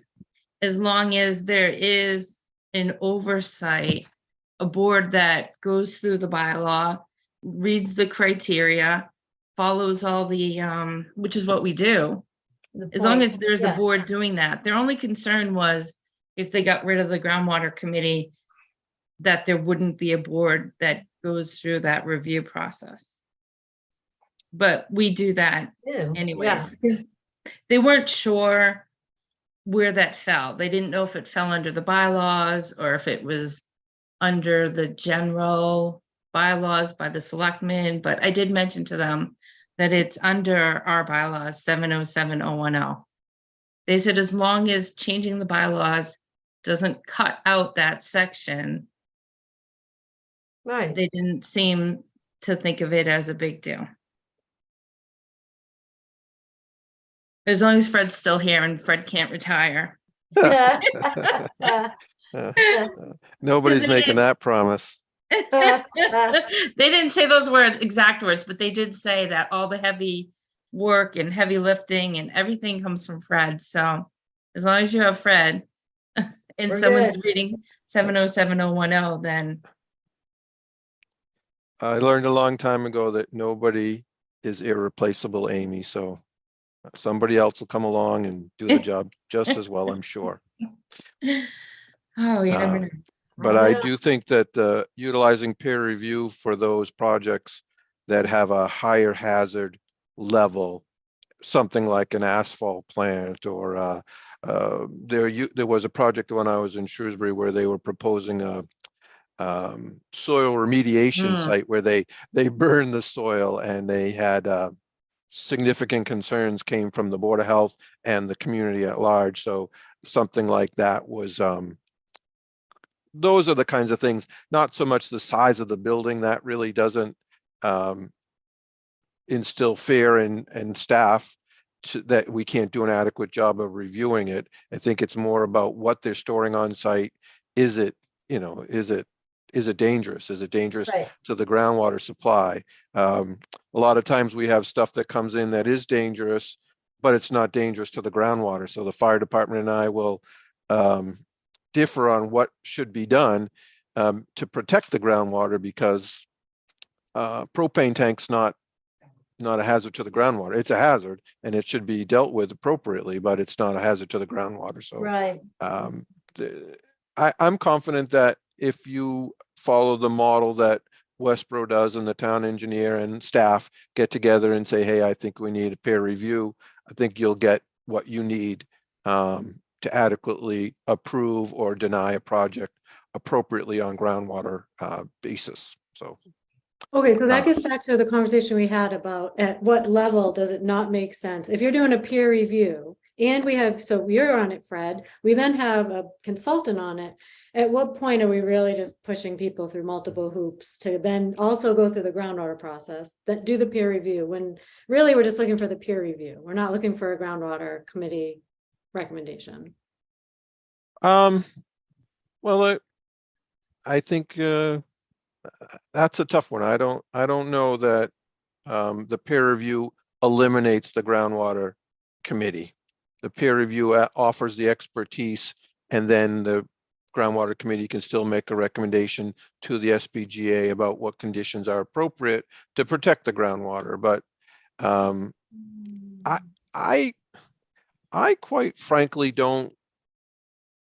I want to support growth in town as much as the next person, and I want it to be done appropriately. I just don't. I don't rely too much on applicants complaining that they have to go to one more board or not.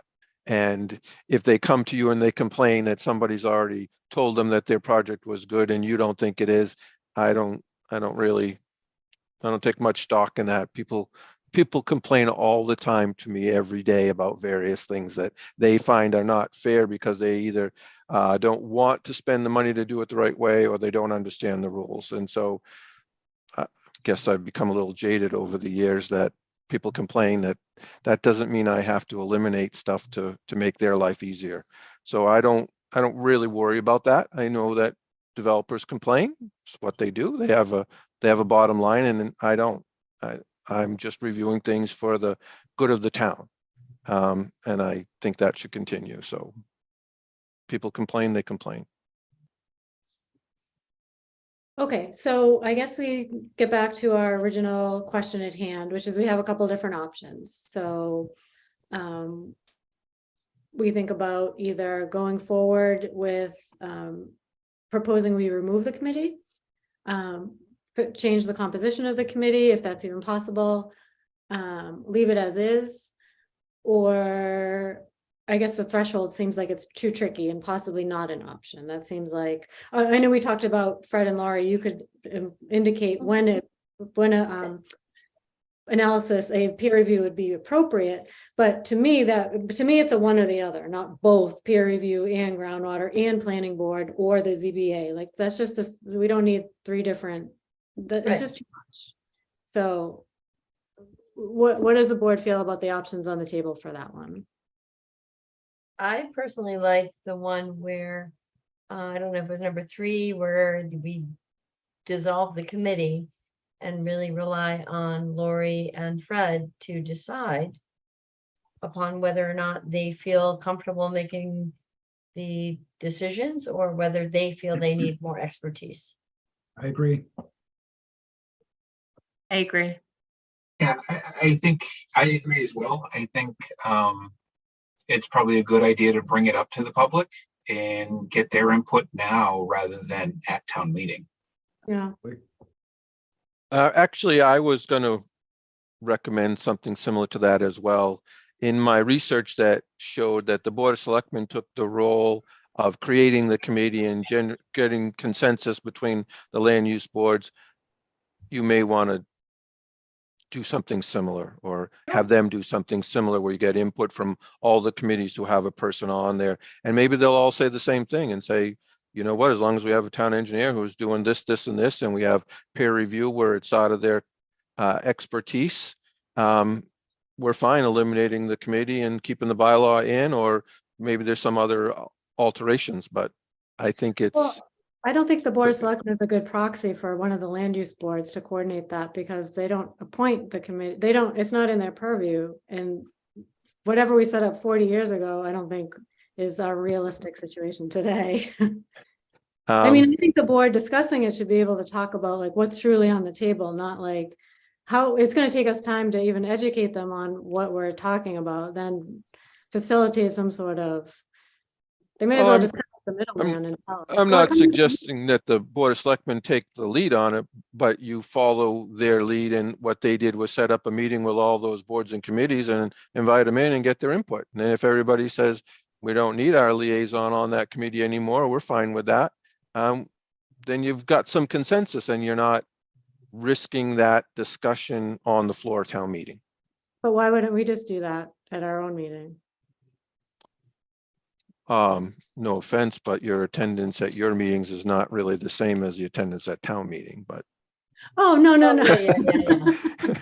Yeah, Well, no. don't, town meeting doesn't actually gonna get too many more.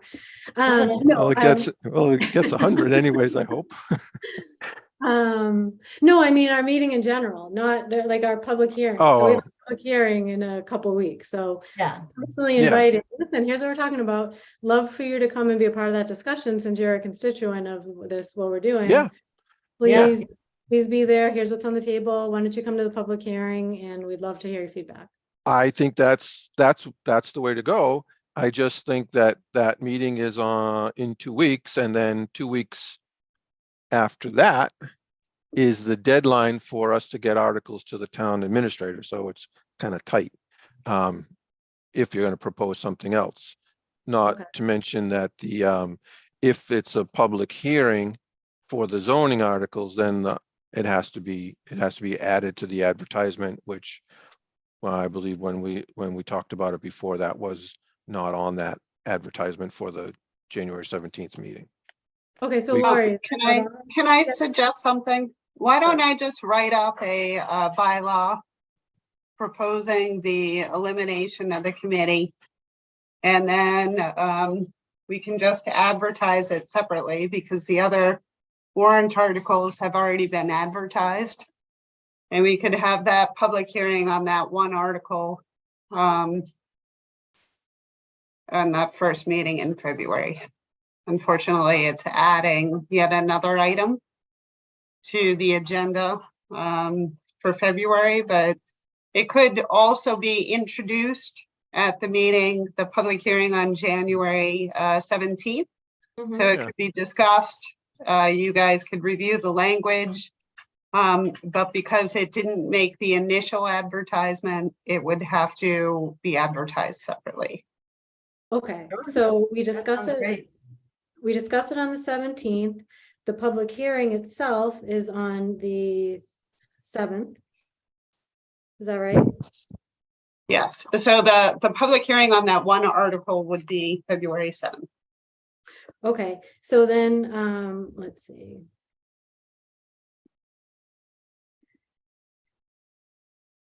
I have a But I quick think question. for Do you the- have to have 2 public hearings? Like I always thought in the past, we were told we had to have 2. Like you open it up for 2 meetings in a row, the public hearing on the No. bylaws. No, you just have to advertise for 2 weeks. But you only need 1 public hearing. So you can continue the public hearing. So, you know, you could continue the public hearing that's on January 17th to February 7th. But we have to advertise this specific article. And so that's why it would have to be a future date, because I don't have 14 days, you know, it's too close to the February 17th meeting. So we have to advertise with the first date being at least 14 days prior to the start of the public hearing. Mhm. Okay, so we, but the 17th, when we discuss it, we can certainly invite those other committees to be a part of the discussion. And that could occur on the 17th. And they could, on both days, it could occur on the 7th as well. But at least that it's open, it'll be created by the 17th and available for discussion. Yes. Okay, That's a good idea. all right, that'll be good. So we'll be able to hear more on that. Lori, do you have time to write that? It seemed like this would be this isn't too bad, but do you want help on that or? And it'll probably take me 10 minutes tops to write. I already have my thoughts in how to alter that paragraph. So Okay. it's not a heavy lift for me. Okay, thank you. Okay, then that's great. Thank you for that. Anything on master plan implementation committee meeting? That's on this 19th. We will be having our visioning session at the library at the high school, the regional high school, on January, let's see. 26. Thank you. January 26th is going to start at 6:30 p.m. It was originally envisioned that it would have both in-person and the Zoom communication. So you'd be able to participate via Zoom if you wanted to. But unfortunately, that's turning out to be a bigger problem than originally envisioned. It's not a facility problem, it's a staffing problem. So I'm having trouble finding somebody who can actually facilitate the Zoom component. So if worse comes to worse, it will be broadcast via Zoom, but people won't be able to participate via Zoom. And you said at the library at the high school? Yes, at 6:30 p.m. Yeah. Now, is it a Northborough cable person that you need? So Northborough Cable is already going to cover the meeting, but she needs a second person to help her. And so far, she hasn't been able to locate a second person. And nobody else I know of has the knowledge of how to do it. The hybrid approach. I wonder if there's someone at the high school, like they have an audio-visual team that could help her, you know, like a volunteer. They all Yeah. look for like honors hours and stuff. We're supposed to talk again this week. So she's going to give me an update, but as of right before I left on vacation, she hadn't been able to locate anybody.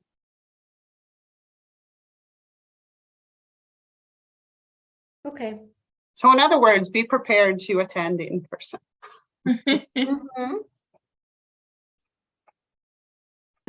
Our number's probably coming up for that too. This July, I think our remote participation expires, doesn't it? Is it this July? Yeah, so the way it's looking now is that it will just have to be in person. So we'll just revert back to the old approach because there hasn't been any efforts to outfit the conference room spaces for a hybrid approach. When I went to the multi-use trail meeting, I thought they said that it ends in March. Maybe I'm confused, but they said the legislatures were there and they said that they're going to try to get the remote policy to be indefinite. That's what they said when I was at that meeting. I don't know if it'll happen or not, but that was something they were talking about. I think that would be a terrific because honestly, the participation is way higher typically today when there's a Zoom approach than if there's an in-person approach. Absolutely. Yep, and that's what they were saying too. So they were pushing to extend it. But you know, the new administration was coming in, so anything could happen. But they were looking to do it. Okay, any A&Rs, lot releases or bonds? Looks like not. No.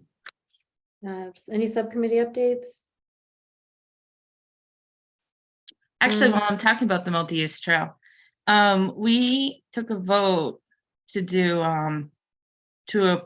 give it unanimous approval, just support. Was there a letter ever written? I'll have that for you. I saw your email and realized, no, I hadn't done that. I had done it for the Master Plan Implementation Committee, but I hadn't done one for the planning board. So I'll have that ready for you probably tomorrow. Okay, thanks. The multi-use trail might be going for a grant in February 1st. So I know you know, Lori, I was just letting the rest of the committee know. So I think all the letters of support will help get the grant, possibly. Great. Okay, next planning board meetings, obviously we know the 17th and the 7th, next ZBA meeting the 24th. Anything exciting at the ZBA? No, we have two small applications. One is a vet clinic and the other one is a spa, but they'll be going into existing spaces. So no exterior modifications are proposed. Okay, if there's no further business then, is there a motion to adjourn? So moved. Second, Second. all in favor, Bill? Aye. Anthony? Aye. Millie? Aye. Amy? Aye. And Carrie's an aye. Have